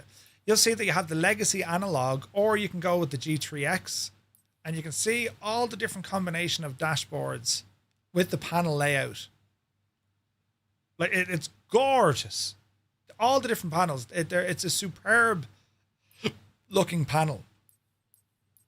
And you've like loads of different options. And there's the Aviation system in there as well. Which is brand new to the sim, I think, isn't it? Aviation? As Chunky was saying, it's his go-to for learning that aircraft. It's really, really cool. So I think for our last little trick, we'll ramble over to Shannon. Because this is where we saw the solar eclipse. So we'll load into Shannon. And we'll make the time of day to when there was a solar eclipse. Around there. Aviation is new. Yeah, yeah. Every plane is getting better and better. Yeah, it like, there are incredible things. Zaragoza, Spain. Sorry, Roy, didn't think of it. I'll clear the weather here as well so we can see the solar eclipse. Which again has to be said, isn't it brilliant that the sim can model all this? Isn't it mad? Mad, Ted. Mad. Right. Weather. Go away with the... There we go.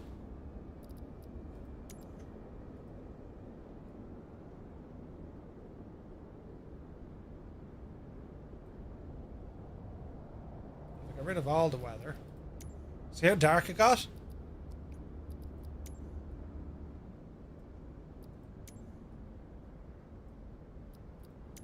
Now, friends, if you missed the solar eclipse today,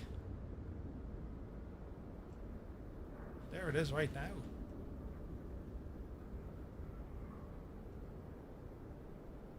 Not mad? Isn't that mad? Now, is that going? Yeah, baby, yeah. Is that coming or going?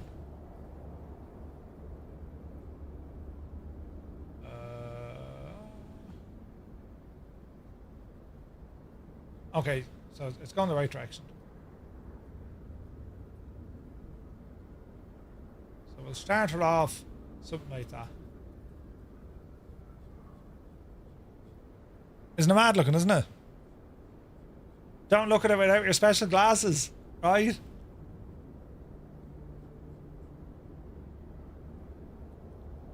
Isn't that incredible we can do this in the sim? It's absolutely mad, lads, isn't it? It's absolutely mad. But yeah, the sim is crazy when you can do things like this. It really is. It really is. And even like, look how dark it is everywhere else. Look. Look at the impact it's having. The lighting. Isn't it gorgeous? Hey, Flying Winnebago's here. Good to see you, bud. It is quite superb. The full eclipse was Iceland all the way down to Spain. Ooh, nice. So that's doing its thing. We can use science. There we go. And we follow it down the road.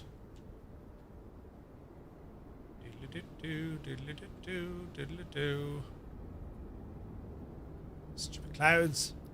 Stupid Ireland with your stupid clouds. Shag off, clouds. There we go. Like, look how dark it is now. Like, mad, isn't it?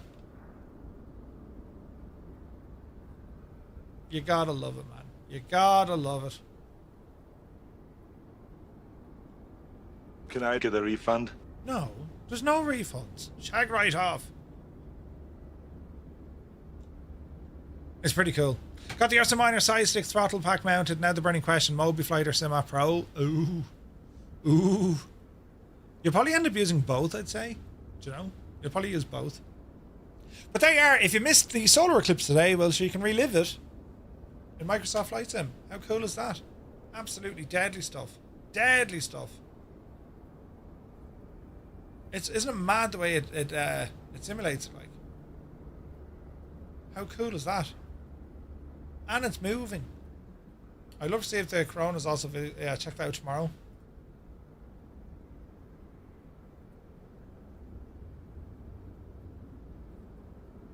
It's just mad what you can do in the sim. It really, really is. Absolutely savage. But anyway, lads, that's going to do it for tonight. I want to thank you also very, very much indeed for tuning in, keeping me company. It was a busy one today. Hope you enjoyed it. The Dassault Rafale from AzurPoly, the beautiful upcoming Taylorcraft from GotFriends, the Lancair Legacy, and of course the Simulations Kalymnos Airport over in Greece. Absolutely gorgeous stuff. So hopefully what you saw tonight, it will help you inform your own decision. There's no affiliate links. Well, there is one for any builds. If you want to buy any of the stuff that we're looking at, the likes of the simulation scenery, that's over on the INI Builds website. But my job here is not to sell. My job is to let you know, hey, this is what it's all about. And if you have any questions about how an add-on is, how it performs, how it looks, all the kind of jazz, that's how this works, do you know? So yeah, we did, Roy. It's on their website. It's on their YouTube channel. You'll see it there. We had a great chat with Brian. Really great chat with Brian. Covered lots of mileage, you know. So we're back to you tomorrow morning at 10 o'clock Zulu in the morning, and we're going to be in X-Plane. Ooh, we're checking out the brand new DR400, a Robin DR400 from Just Flight, along with Thranda. And we'll be doing some on-air with that as well as we check out and explore some X-Plane. Then tomorrow night we have a VATSIM flight, and then on Friday night we have a group flight. What am I doing on Friday? I keep forgetting what I have to do. Stream schedule. Ah yes, we're taking the Commander for a spin across the Alps. Ooh. And then we'll see what the crack is. Also, next Monday, lads, we won't be starting our new series next Monday. We'll probably start it the week after. We've another job this coming Monday, but I'll keep you up to date with that over the weekend. All I can say is bring something fast, very fast, for an upcoming flight happening on Monday of next week. But anyway, I'm away. Lads, thanks a million for all the support, all the likes, subscribes, follows, and the general acting to be Janie then. Thank you very, very much indeed. We'll see you tomorrow morning. Until then, you take care.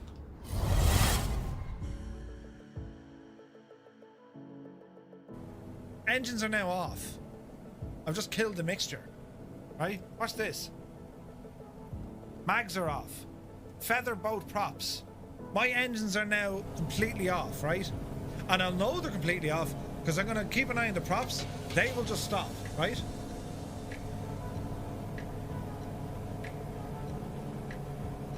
Engine 1 stopped. Engine 2 stopped. That's the sound I should hear. This is the sound I do hear. What? What are you doing? Do you know what I mean?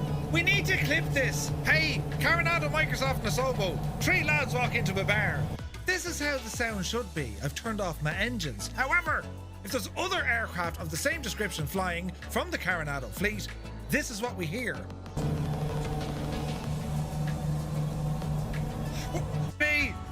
Don't be that curious. It's not, no!